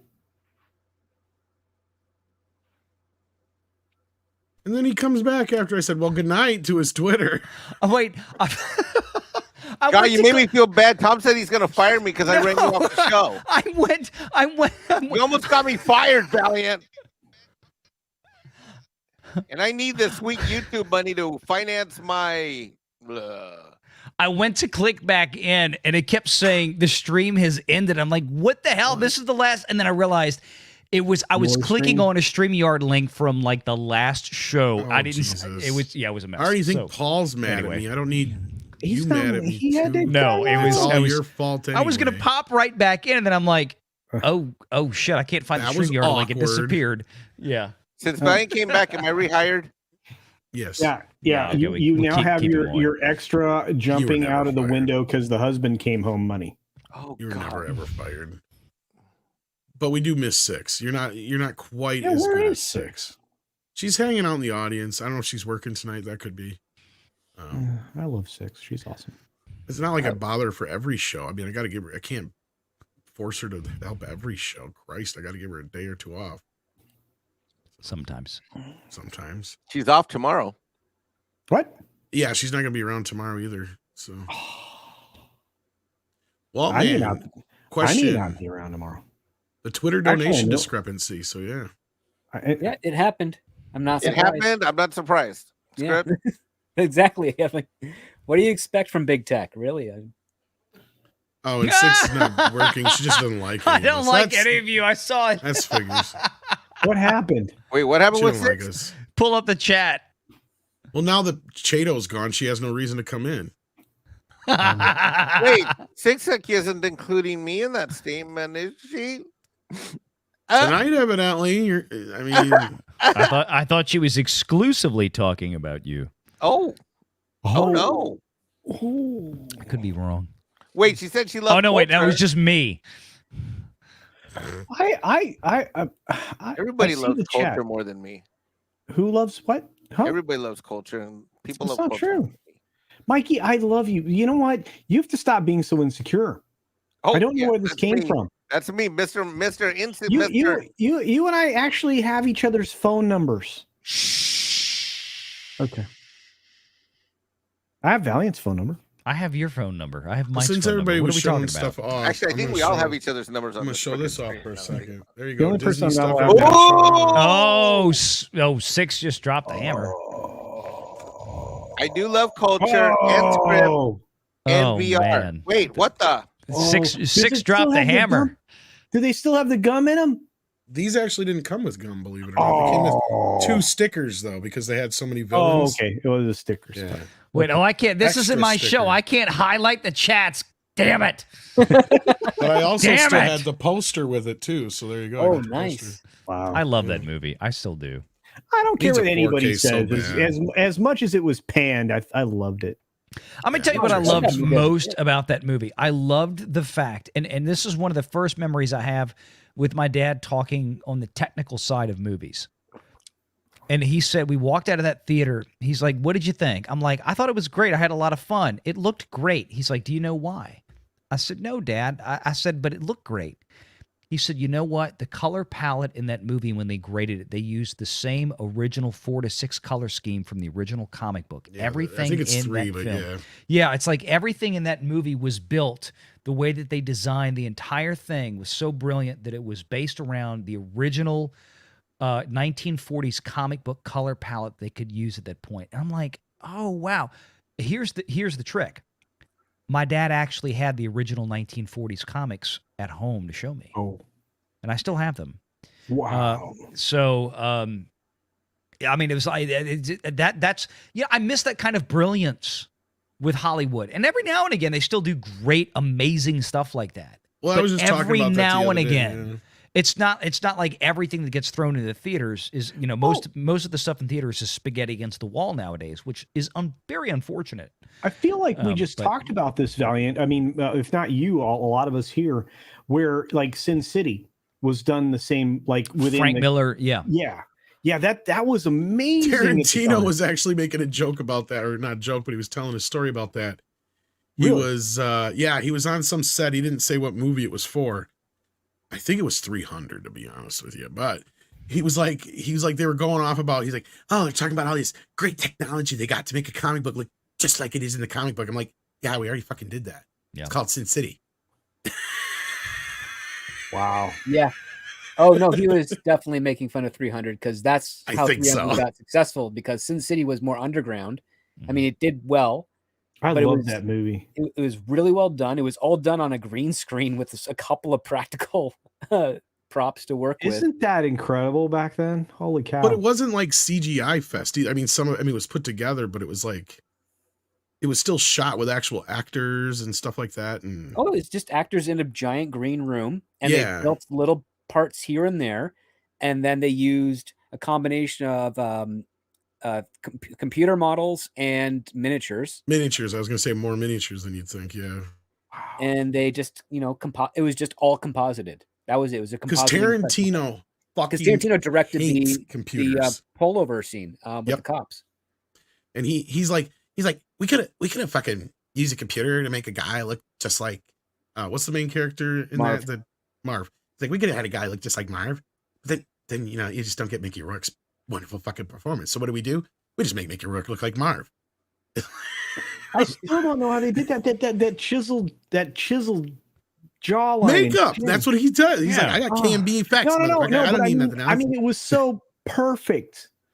I mean, that Well, level of nuance in this just serves. If you saw it in color, it wasn't looking that great or convincing. But when you Sure, saw but- it in black and white, it looks sold like it. it's supposed to. Yeah. Yeah. Yeah, but that's exactly what Valiant was talking about in service of what he was saying. It's just the Hollywood every once in a while does shit right. Well, and Dick Tracy also had another feeling. Like, I was bringing this up because I brought it up on Physical Media Show because I watched it again last week. And what I felt when I watched is like, they don't make these kind of movies anymore. And what I mean is it's got, you don't even think about it as a special effects film, but it is. Because like Sin City, and I'm glad you brought that up, Valiant, is that it is shot the same fucking way. Most of it was shot in front of blue screen and or green or what have you at the time, orange or And whatever. matte paintings, lots of matte paintings. And I was just going to get to, outside of the few sets they did build, almost all of it is matte paintings. Wow. And in most cases, like, there's only a couple. I'm trying to think. There's like the scene where he jumps on, like, the two main scenes that are actual set pieces besides the indoor stuff is the two street scenes where the final fight with the thugs, where they have the big shootout. Oh, by the bridge, That was, right? yeah, that was all practical set stuff mostly, except for the wide shots. Mhm. And the scene where Dick is jumping from the building to the phone pole, all that stuff is built set. But anytime they're in a full pulled out shot where you see anything that's like a top of a building or beyond that, it's all matte paintings. It's all, and some of it's animated matte paintings, which was not very easy to fucking do at that time. So it basically, this movie existed because of Roger Rabbit. And a lot of people say, oh, it was Batman. It was Disney's answer to Batman. It's like, are you kidding me? This movie was done filming weeks before Batman even came out. It had similar like cinematic tone approaches that overlap, but that's just coincidental because Very similar storylines too. Yeah. Warren Beatty had been trying to get this movie made for decades. Yes. Famously, it originally came into existence in 1975 and languished between Columbia and Universal. And then the rights just happened to come up in 85, and Warren Beatty, there's discrepancy on whether Warren Beatty was involved prior to that or not, because he was attached to the latter version that we know of. But some people say that he was interested earlier in the Columbia days, but I don't think he became attached to it until Universal, at which point the rights came up and he bought them himself. So he owned the rights and he shopped the movie around for them the next few years, and Disney picked it up, and he knew right after Roger Rabbit, he'd finally be able to do it like he wanted to, because at that point he didn't know how he was going to do everything. And they were even going to do makeup on the good guys too. But then they decided at the last minute to just only do it on the bad guys because Warren Beatty said he didn't look right in the makeup. And part of me agrees. I'm glad they do it that way, because it really helps in that one scene when you got the bad guys dressed as cops, because you know as the audience they're bad guys because they've got the makeup, right? Because they have goofy faces. Yeah. Yeah. Mm-hmm. Yep. And to me, it works with like that kind of whole like thing with it. But like at the end of the day, the movie itself, is it good? That's debatable. The worst part of the movie is that Warren Beatty is the worst part of the movie, and it's not his fault. It's just that Dick Tracy doesn't have a character. He's just kind of there to move through the movie. The characters that have like the biggest arcs are like Breathless and the kid. Like, even Al Pacino's character has Big Boss. Big Boss has stuff going on.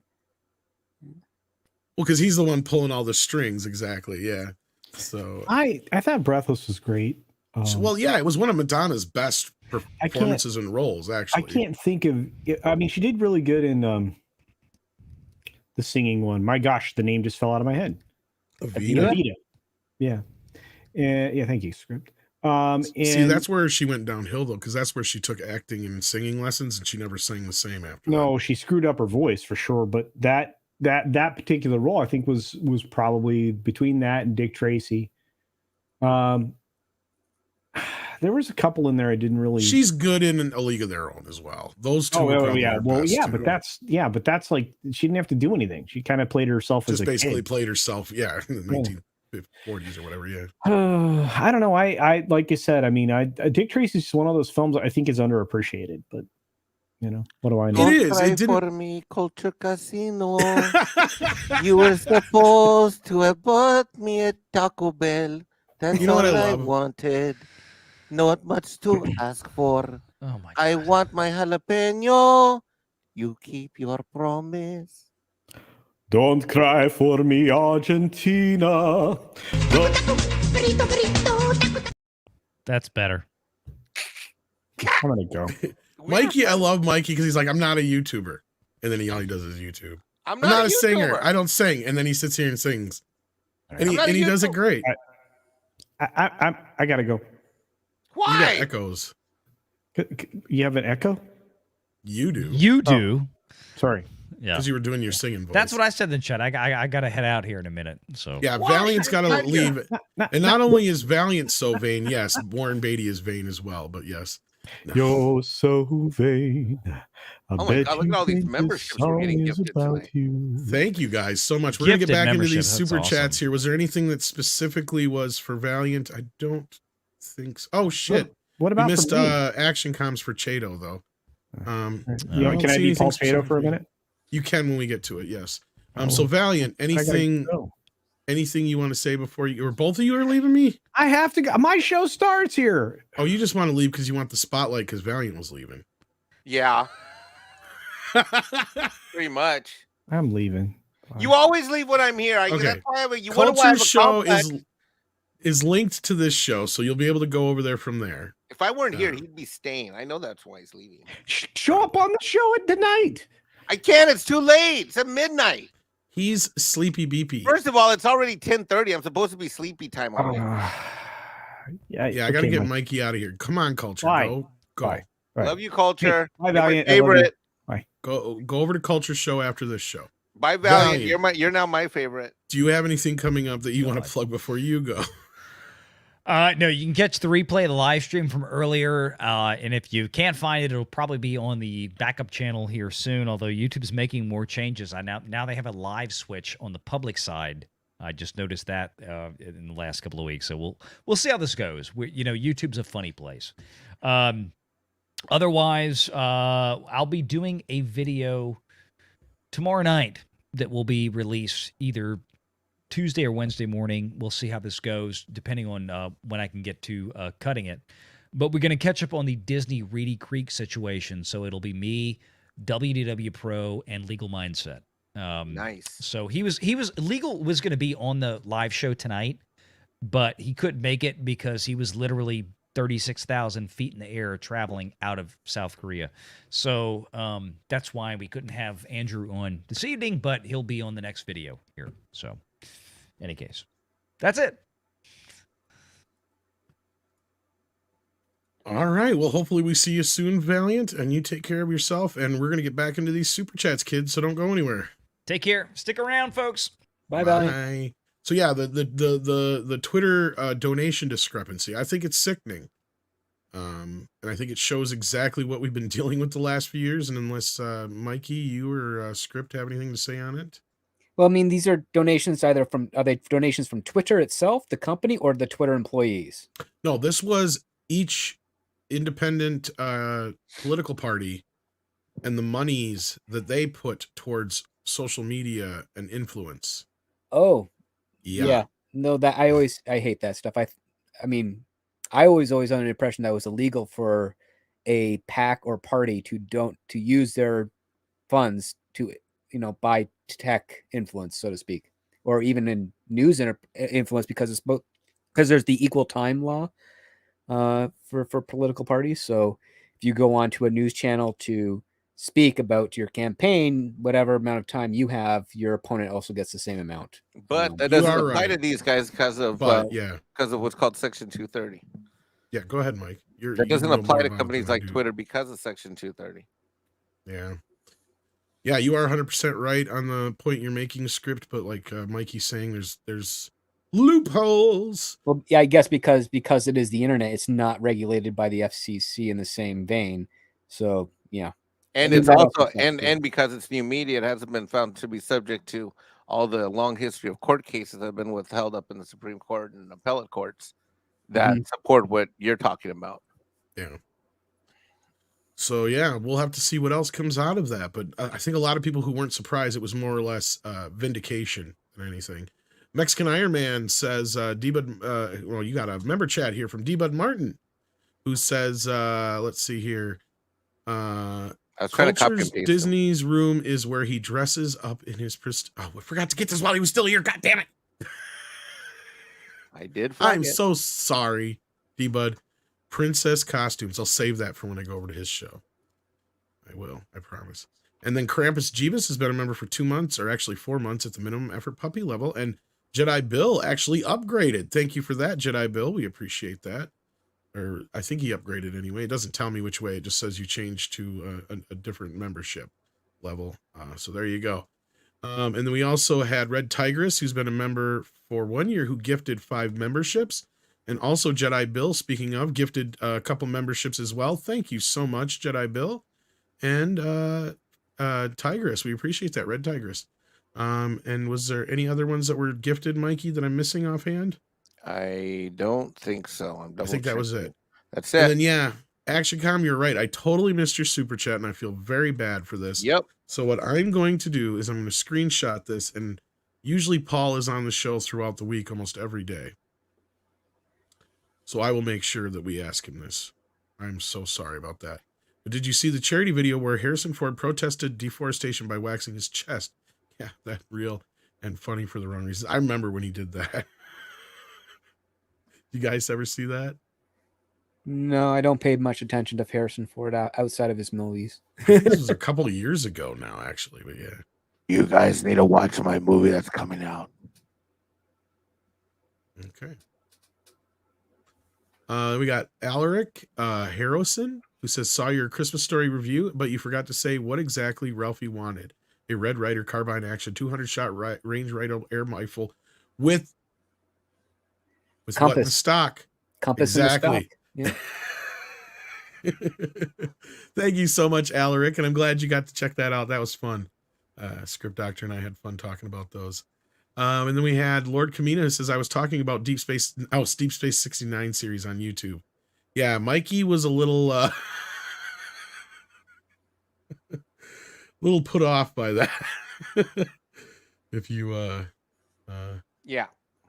if you'll recall. Tomaszewski, did we get that one? I think so, but let me double check just to be sure. I don't wanna miss one on accident. Let me make sure we didn't miss your super chat, my friend. Walter Tomaszewski, let's see here. Get into the super chats and go back. And we will make sure we did not miss it. Let's see. Do you think Reedy... Oh, we didn't see this one. Do you think the Reedy Creek law going into effect late next year had anything to do with Iger's returning? Where are you reading that from? I'm reading it from back in the... I missed this was earlier in the show, I think before the show. That's why I missed it.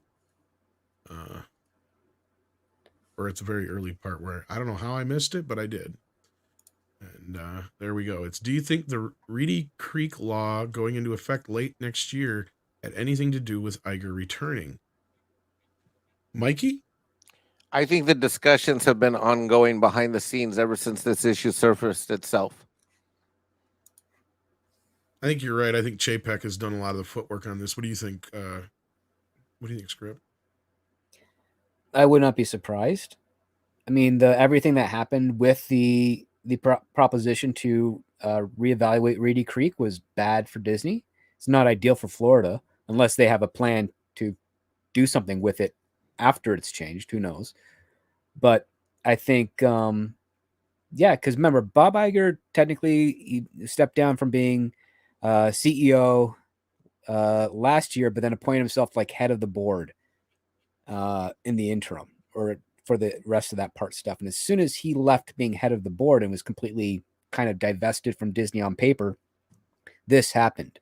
And I would not be surprised if the weekend that happened, Bob Iger was in the board's ear telling them that, you know, this has got to be addressed. This is going to ruin Disney. It's going to negatively impact the parks.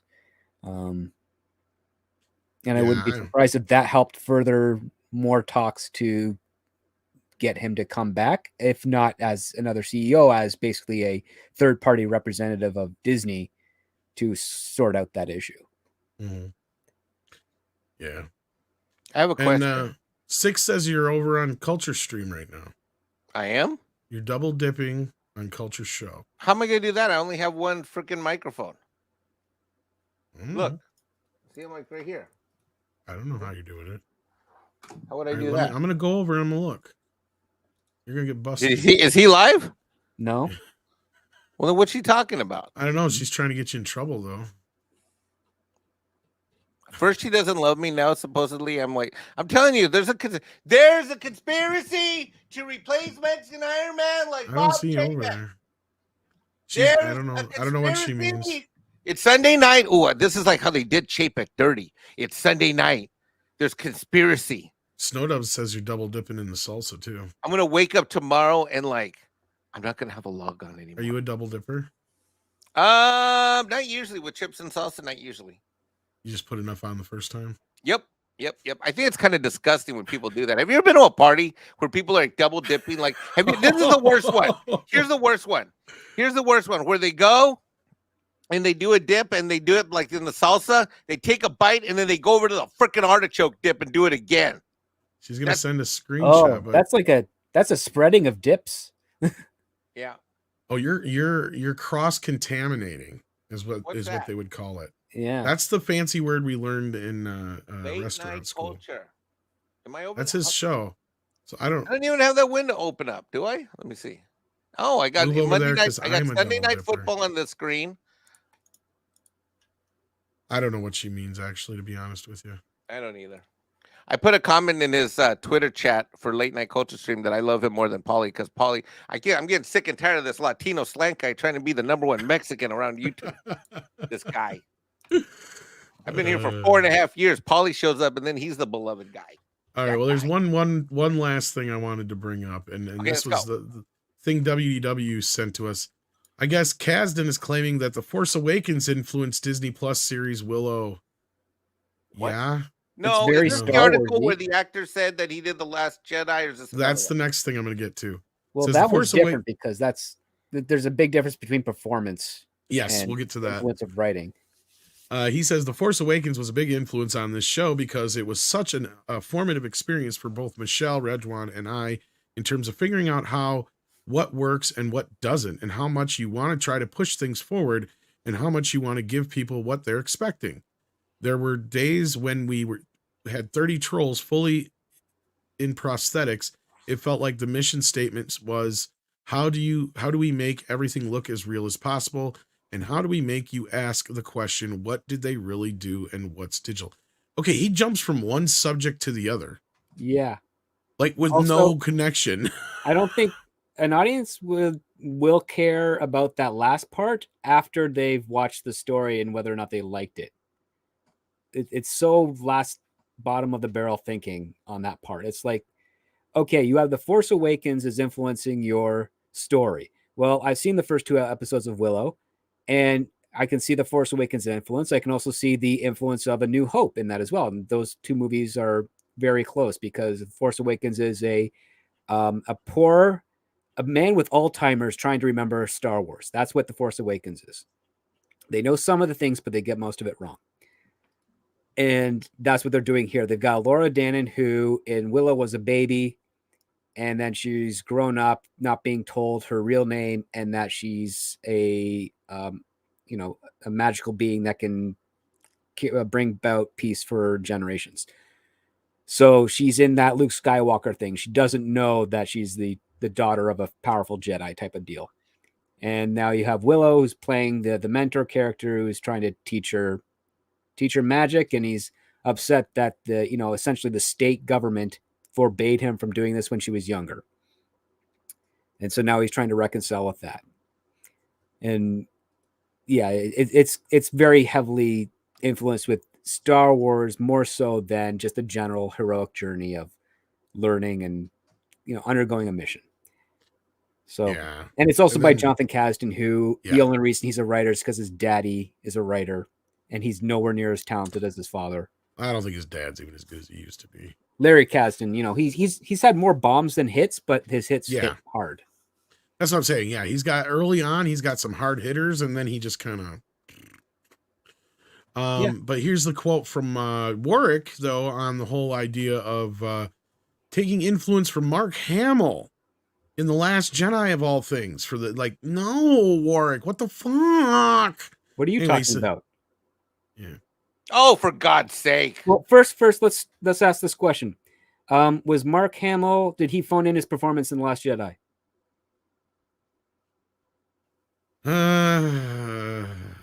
That's Yeah, debatable. that's right. He didn't. Was he professional on set, even though he hated the fact that he was playing a character that wasn't Luke Skywalker, even though it was called Luke Skywalker? Did he walk off set as a result of that, as a lot of people think he should have? So did he do his job? Anyone? No? I guess you're. I mean, I get where you're coming from, and I'm not Because going to argue. don't that, look so, at yeah. this as, oh, Mark Hamill played the best version of Luke Skywalker, because Warwick Davis didn't say that. And I would guarantee you, if Mark Hamill had more than 0 lines in The Force Awakens, he would have cited The Force Awakens first instead of The Last Jedi. And he can't say anything about The Rise of Skywalker because Mark Hamill is barely in that anyways. No, you're not wrong. But let's take his actual quote here then. Yeah, sure. Because the one thing I took note of in particular was Mark Hamill returning to Luke Skywalker in the Star Wars The Last Jedi and how he went about the approach for that. I thought he was really interesting, and it was the expected approach. Certainly. On whose part? Okay. He came at it from quite a different angle, and I also did the same. I noticed that Mark didn't try to play the character younger. He just leaned into his more mature years, and that's really what I did as Willow. Huh? So here's what Mark Hamill did, and we learned this in the interviews. He argued with Rian Johnson that this isn't Luke Skywalker, that Jedis are hopeful and everything. So he played it as, I'm playing this as Jake Skywalker. Could Warwick Davis be playing Willow as Jake Willow? I'm not sure he understood exactly. Like, I'm not so sure he was aware of how Mark... I think he's talking about it on like a surface level, even though he should have been around, or at least in the vicinity of, and should know some of these things. Well, I mean, Warwick Davis interviewed Mark Hamill ad nauseum during the promotions. That's what I'm saying. And well, wouldn't that support what Script's saying? Yes. Yeah, I guess you're right in that respect. What he's saying here doesn't jive with that. How, I had disagreements with Willow. And so far in the first 2 episodes, Willow is not humiliated, or he doesn't not believe in what he's doing. I mean, he's a good father, and his daughter tells him that she's his hero. I mean, so there's things they're not trying to break down Willow, at least not in those first 2 episodes. Not making him, a failure and a person. Well, so far, Willow hasn't been my problem. It's been what they did to Mad Mardigan in the whole business with Elora Danan. That's my main issue. That is like a double-edged sword, where it's either Mad Mardigan becomes a horrible person and runs off, or he leaves because he has to do something and it kills him to have left his children. I don't think they're going to go with the latter, but if they do, they've still executed it really poorly. Yeah, because the problem is you have Saoirse in that opening bit saying all the horrible things people used to say about him, and then she even says, I married him, but I was young. Well, basically saying, making excuses for it. Yeah, it isn't totally like dragging him down, but it's not exactly. It's basically what they did to Han Solo in The Force Awakens. Yeah, deadbeat dad, still stuck in the same position he was 30-odd years ago. Yeah, and then he takes off, and they think it's for his own selfish reasons, and then they'll eventually will find out it's not. But if they try, Fatal. But again, Fatal. Yes, but the other part too. Again, it's Johnny Caston. He doesn't have the skill, experience, knowledge to play with this. Oh, hell no. You and I could have... Where Saoirse said he went away, and every time the kids say something bad about Mad Mardigan, she's like, don't talk ill of your father. Exactly. Like, you and I could have come up with a much better concept than this. And I don't even, I understand where they're trying to do this Luke Skywalker thing with Elora. You can still do that and still have her aware of who she's been this whole time, because that's the other problem, is making her their fucking servant. She's not a servant. She just works in the kitchen. She's a biscuit girl. She's a baker. She's a biscuit girl. She's supposed to be their fucking adopted daughter. She should be a princess. No, because that's like saying Luke Skywalker should be a king on Tatooine and learn to know the Force already. No. Finding There's out a about big it now difference. that he's Uncle and Aunt 19? Owen are not the king and fucking queen. Saoirse and Van Mardigan are the fucking king and queen at the end of Willow. Yeah. And they adopt her as their daughter. Oh no, you're right. And that's where I'm like, what the fuck is this? They have The that biscuit girl. You're not wrong in that regard. They basically had Johnny Kasdan basically said, we're going to do that Force Awakens thing. She's going to change her mind and realize that magic is bad and hide the kid with this other family to work in the kitchen. Well, I mean, I guess she chooses to work in the kitchen later because she's just a kid wandering around the streets when Willow first meets her. You know what would have been great as a plot point? They should have made Biscuit Girl Mexican. Then they would have put the Mexican girl in, and then she comes back Mexican, but she's working in the kitchen making biscuits. She's making muffins. Not only that, don't they have her blonde in the show? Because she was a fucking redhead in the original too. That's the other thing. Yeah, she should be a ginger, but she's a blonde. Yeah, I'm like, what the wait. And the ginger that they do have in the show is not a good actress and not very attractive for me. I mean, I don't mean it's to be super ginger from every that, other thing. Yeah. She's been in a number of things that have been terrible. She was in Solo, Falcon and Winter Soldier. Yeah, sorry. She doesn't bring anything to it at all. No. I don't know why she's got the popularity she has. Like, nope. You know, and that's Tom only saw 5 to 10 minutes. He bailed out like he always does. Well, it's because I've actually seen Willow enough times to where I'm just like, this is bullshit. Like, I love, surprisingly enough, although I'm not the world's biggest fantasy, all that stuff kind of guy, I loved Willow. I thought it was just the sweetest, awesomest, neatest movie and inspiring. It's a very simplified kind of telling of the basic fantasy story. Yeah, I love myth. I mean, it really is all it is. And you don't have to do, and I know what you're saying, Script, and that's the thing. And in what Kasdan's doing, and again, you're not making excuses for him. You're saying he's a bad fucking writer. So I'm not. Oh God, he is. Like, I don't think. Yeah, so I'm not saying anything like this is like I'm like saying you're saying this or anything like that. So don't take it that way. No, of course not. But like what it is to me is it bothers me is you could have still had her in that Luke Skywalker role, but what you have is her just being taught by Willow, being taught the magic, and she's getting restless, and she's and he's like, just be patient. Eventually, you're going to have to use your magic and you're going to wish you didn't, because, then you set up this idea that there's a new evil growing and coming and da-da-da-da-da. And that's what Mad Mardigan took off on. If you're going to really get to the point, because look, we all are well aware. In the second episode. Yeah. And we all are well aware that he's sick, and they did plan on having him in the show, but it didn't sound like they were willing to go out of their way to work with him so much more. He was very gracious about how it sounded. But to me, it's like bullshit. If they made Top Gun work, you could have at least worked in some kind of cameo with Val fucking Kilmer. Give me a goddamn break. Like, this whole thing stinks. I know I'm not taking it as seriously as, like Gary is over from Pop Culture Minefield. He's really upset about it, and I don't blame him, because like I don't buy the excuse either. The main excuse was they had it set up. He was going to come out there, and they didn't have him because of the whole COVID restrictions. It's like, okay, then you just shoot him in front of a green screen somewhere in his house if you've got to, right? Like, I don't understand this. Even if you just have just like the scene where we see where he dies, you give him his death on screen at least. I mean, Top Gun at least did that for me, I wasn't even that attached to his character. Tom, you're comparing it like they'd have to, if the people at Disney would have, or Lucasfilm would have to give a flying fucking care and want to make the effort and not be lazy. Because that's the whole thing. And that would set up a reason why he would have to leave, is he would not want Allura to have to face this evil. And that's the other thing, is you have Willow knowing about it without telling her and just trying to keep it all from everybody because, he doesn't want her to go either. That he knows that was Val's wishes or Mad Mardigan's wishes, that he didn't want Allura to get involved, or whatever. You can do so much more with that. It just feels like they're writing against themselves, Script. That's what I don't understand. Oh, I don't disagree with that at all. They don't know what they're doing. Did you see that interview that Kasdan did? God, the guy can't put together a cohesive sentence. No, he jumps from one thought to the other.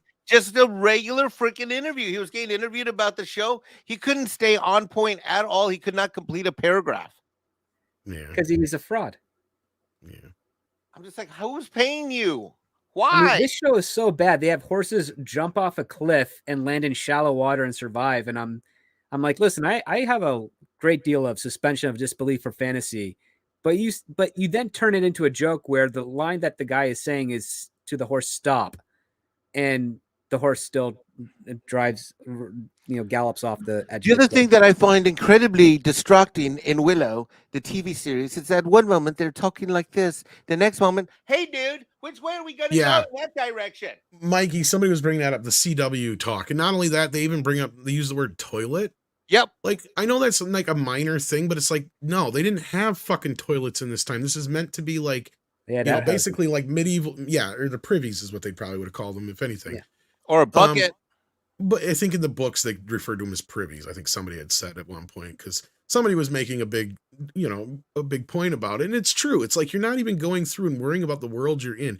It's never been set in any specific medieval time, but it's clearly like a medieval time. That whether it's of our Earth or another Earth, we've never really quite been sure. They didn't say it in the movie. I don't know if it's in the novels. That could very well be. I never read the novels, but I've seen the movie a million fucking times. And I mean, I get it, Joey, that who cares about their toilets? And I know that's a minor fucking thing, but it's a huge anachronism in this world. Like, I mean, I guess the word itself is probably one thing, but I mean, unless they stole it from the Romans, because they invented plumbing. So, but we got a few more super chats and member chats here. We got one from Cardinal Sin, who says, Hail Midnight's Edge, Mexican Iron Man, and Script Doctor. This is one of the greatest channels on YouTube, and don't you forget it. Well, thank you, Cardinal Sin. That was very kind of you. We appreciate you being a member and supporting the crew. Mecha J says, seems like Kilmer dodged a bullet not appearing on the show. You're probably right. Top Gun Maverick was enough of a major comeback for him. Well, I don't know if you'd even call it a comeback, as so much of a ode. It's a single day of work, well deserved scene of reconciliation between these two guys, that knowing that the friendship carried on. And a fitting ode. Mm-hmm. Yeah, I don't know. Yeah, because I'm not even sure how much of a career Val Kilmer has ahead of him. And he doesn't really need one per se, probably. I mean, I'm not saying that he's rich beyond rich, but I mean, dealing with the health issues he has for the last few years and everything like that, he's not acting regularly. So this, just to be able to see him once in a great while is a treat in and of itself. And when you have a character like that, Mad Mardigan is arguably probably one of his more famous characters, regardless of how well the movie did back in the day. When most people talk about Val Kilmer, it's either, The Doors, Top Gun, or Mad Mardigan. Usually when I talk to people, that's how they know him first and foremost. Then the next few down the line, you got your Top Secrets and a few other people that, but really those three characters are the three characters I think of most when I think of Val Kilmer, probably. I mean, I don't know about you guys, but Doc Holliday is a pretty good one. Well, yeah, there's Doc Holliday. I forgot about that. I mean, recently, not so much recently, but at least in the current millennium, his detective character in Kiss Kiss Bang Bang was brilliant. Yeah, and I mean, of course, he'll always be a Batman. I mean, he's got that going for him. He did Batman, yeah. He'll always be a Batman. So, I mean, he's an actor who's had 3 decades of films, basically. He doesn't owe us anything. That's true. But as far as I'm concerned, they owe him a lot. That's what I'm trying to say. Yeah, I can't believe Fatal J. I had a brain fart there for a moment. He's just Doc Holliday in that movie. That's the thing. And he does a great job. That's the thing. Val does so great in everything he does. I've seen him in. And I've heard stories about him not being the most easiest guy to work with back in the day. But, I mean... I know it's not a good movie, but I know it's not a good movie, but I love him in The Saint. Oh yeah, he was actually. I did enjoy him in The Saint. It's a ridiculous film, but I don't remember it being a horrible movie. I love The Saint as a movie. I've probably seen it 20, 30 times. If it comes on, I can watch Cold Fusion, baby. Listen, Cold Fusion. That's what Script Doctor's going to invent. Cold Fusion. Then you got his, even like things like Island of Dr. Moreau, even though the crappy movie, but he did a good job with it. What's funny is I don't have that movie, but I think I have the making of it. I have the documentary about Boy, that was a shit show. Yeah, it was. Jesus. That's a Midnight's Edge video waiting to happen someday. Yep. But yeah, no, they could have filmed in his house, at least to have one, or out in his backyard even or something, They could have had his son dub his voice if they needed to, or they could even had, like he was climbing up a mountain or something like that, and he can't speak because of the, his vocal cords are frozen or something. You could come up with something, or even the evil takes away his voice. Anything. You can come up with something, but just to have him there, to give him his, our last moment with him, and like you said, script, having Sorsha be like, "Well, he was young," that is such a like, what, bitch? Yeah. Are you serious? Like, he saved the kingdom. You married him for a reason. Like, I mean, you were a bad guy. I mean, he helped you. He helped, what's the word I'm looking for? They do it to criminals all the time. Pardon? No, the other, they reform. He helped reform you. That was the word I was looking for. I mean, he helped reform you, made you queen, basically. I mean, come on. It's like, what the fuck? I mean, no, I know he didn't specifically make her queen, but I mean, she was the queen already, so. But, yeah. But made you a good queen and not a hated queen like your mother was. Redemption works too, yeah. Rehabilitate was the word I think I was looking for originally, yeah. Kind of reform, I think, was more along those lines. But anyway, Tim Riggs says, fairness doctrine, i.e. equal time, went away over 30 years ago and then was completely abolished over a 10-year period, I think he means. It was key to a rise of talk radio. Yeah, I'm not sure on that part. In 2016, I did work for a network, and one of the things they kept bringing up is that whenever they had politicians come on, they had to make sure they had equal time. And that was 2016. So unless the law got ratified or changed, it was still in effect at that point. Or at least the networks that I was working for still the only thing held it to account. I can see that's different is you can give whatever politician time. It's just up to the other politician if they want to take advantage of that said time. Yes, there's that's also what I think is the big difference there. Yeah. So, like, obviously, Trump would have gone on Fox News over and over again, but you weren't going to necessarily see Biden on Trump News over and over again. Or then same thing with MSNBC. You'd see Trump on there all the time. So that's the thing is we've had that discrepancy over the years. But again, I think that's more along the lines of what I just said is that the other party just chooses not to use their time. They have the right to, basically. Yeah. So, yeah. So anyway, moving on. Thank you so much, Tim. That's a great point, though.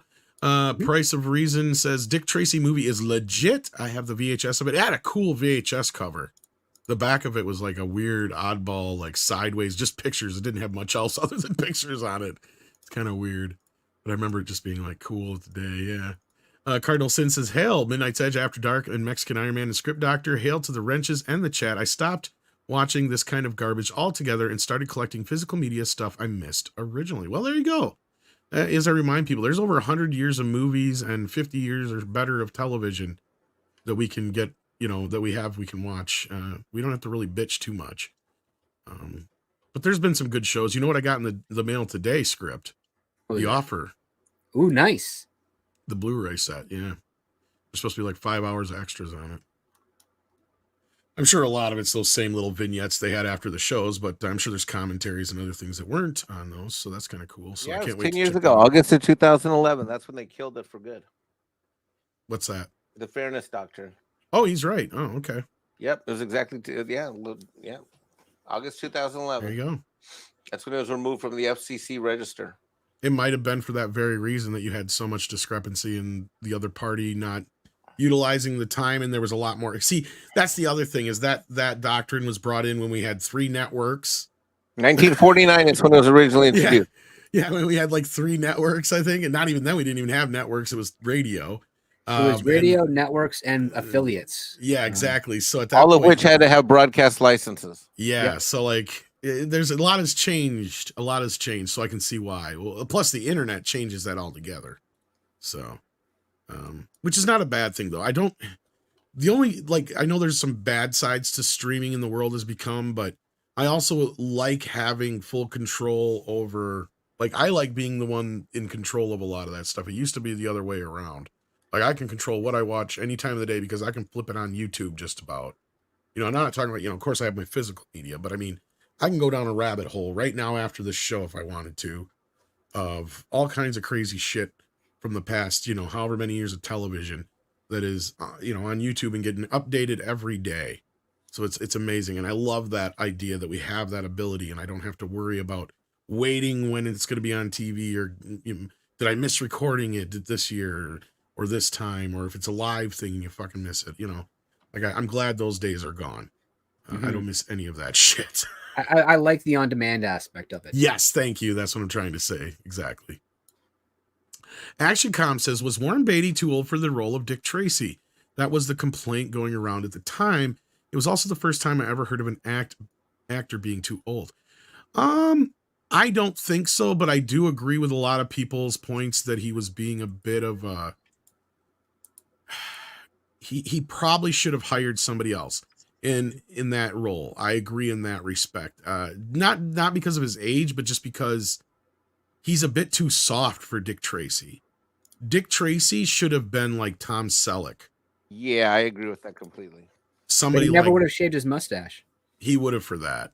I don't know. I don't know. He was pretty. There's a lot of stuff about him. I bet you here's the thing, Warren Beatty should have directed and produced like he did. But I bet you Warren Beatty be like, hey, Tom, I'll give you an extra $1 million if you shave it off. I bet you he'd have done it. He probably wanted $1 10% million per hair. Dude, he wanted to do this movie for so long. There's no way. You got to remember $1 million back then was quite. That's the thing is, yeah, you're right. I mean, at a time, he did fine. I mean, I don't know. What do you think, Mike? You were going to say something. I was just gonna say, if you were asked to put together the Teenage Mutant Ninja story, I think you'd cast yourself as Donatello. I'm just saying. No, I wouldn't. I'd be Mikey. Mikey. Yeah, I do the voice of Mikey. Okay, whatever. Same thing. As far as being in it though, I mean, I'd probably like have myself as like a cameo as like a pizza delivery guy or something.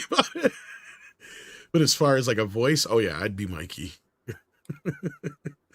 Because he gets all the best lines. I don't know why I got on a Dick Tracy kick. I just decided to watch it for some reason last week, and I'm just like, you know what? So I pulled out my cards and everything. So, I never got any of the toys though as a kid, believe it or not. I mean, I liked Dick Tracy as a kid. Tracy action figure somewhere. But I was still so hyped up on Ninja Turtles at that point. Like Dick Tracy just kind of went under my radar until it was on video.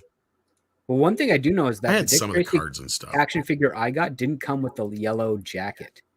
That's what pissed a lot of people off. And I remember Mike of Retro Blasting, our buddy, did a video, and that was one of his main complaints too. And he actually had his mom had showed him how to do sewing and stuff, so he had crafted up his own. Yeah, my mom made the yellow jacket out of like felt. Yeah, that was the biggest mistake of that toy line. The biggest mistake. Otherwise, it was a great toy line for the movie, considering they killed almost all those characters. Honestly, that's my biggest complaint of the movie. Because like you're looking at it like if this has any chances of any sequels, you just killed almost all your main bad guys. And the forehead or whatever the hell he was called, the guy with the big thing on his head or whatever, he was one of Dick Tracy's more prominent bad guys anyway. Flathead? Is that it? No, not Flathead. The one with what the hell was his name? He had it looked like he had a knuckle on his head. Oh, gosh, I'll have to watch it again to remember. Yeah. Flat Top Caprice was one of his main bad guys, but that was the what's his face played him, William Atherton, and he's really good in that. He's in through the whole movie though. That's probably one of William's best roles. Did a great job in it. Knuckles, that's who I'm thinking of. Knuckles. Yeah. He gets killed. Him and a bunch of the other guys get killed right away in that first scene. It's like, what the fuck? Babyface gets killed right away at that first scene. They all do. A bunch of them do. Yeah. But all right, kids, let's wrap this up and send you on over to Cultures. Thank you so much for being here, guys. We appreciate it. Let me double check and make sure there wasn't any other member chats I missed before we go. Check the mod squad here. Mecha J says, seems like Kilmer dodged a bullet. We got that one. Cardinal Sin, we got that one. So no, it looks like we're all caught up. So thank you so much, guys. We appreciate you being here tonight, and I'm sure Culture is going to appreciate the raid. So this show should send you right on over there as we finish up here. So see you there, and thank you for all the donations tonight. You make Mikey dance. Woo! He does do that every time you send a donation. I will if you want me to. I'll even take. No, my I shirt know off. you do. I know you do. You do the slappy dance. What is that called? The It's yippee like the yippee ki motherfucker. Is that what it is? I don't just know. made that up. Yeah, it probably is the yippee ki. I just made that Like up. basically, if somebody's twerking, that's what you're doing behind them. I can be convinced. Like now we need She-Hulk twerking with Mike. Nah. I guess it could be done. Wow. The League of Memers will get on that. And with that, kids, we thank you so much. Make sure you tell Culture you rated the stream from here. Take care of yourselves and each other. Mikey, anything to plug on your way out the door? no, just what's up with the show tomorrow? What's the topic? Me getting blocked by everybody? I don't know. See you Good Doctor, tomorrow. anything to plug? Nah. All right. Take care of yourselves, everybody, and we'll see you on Culture's side of the stream.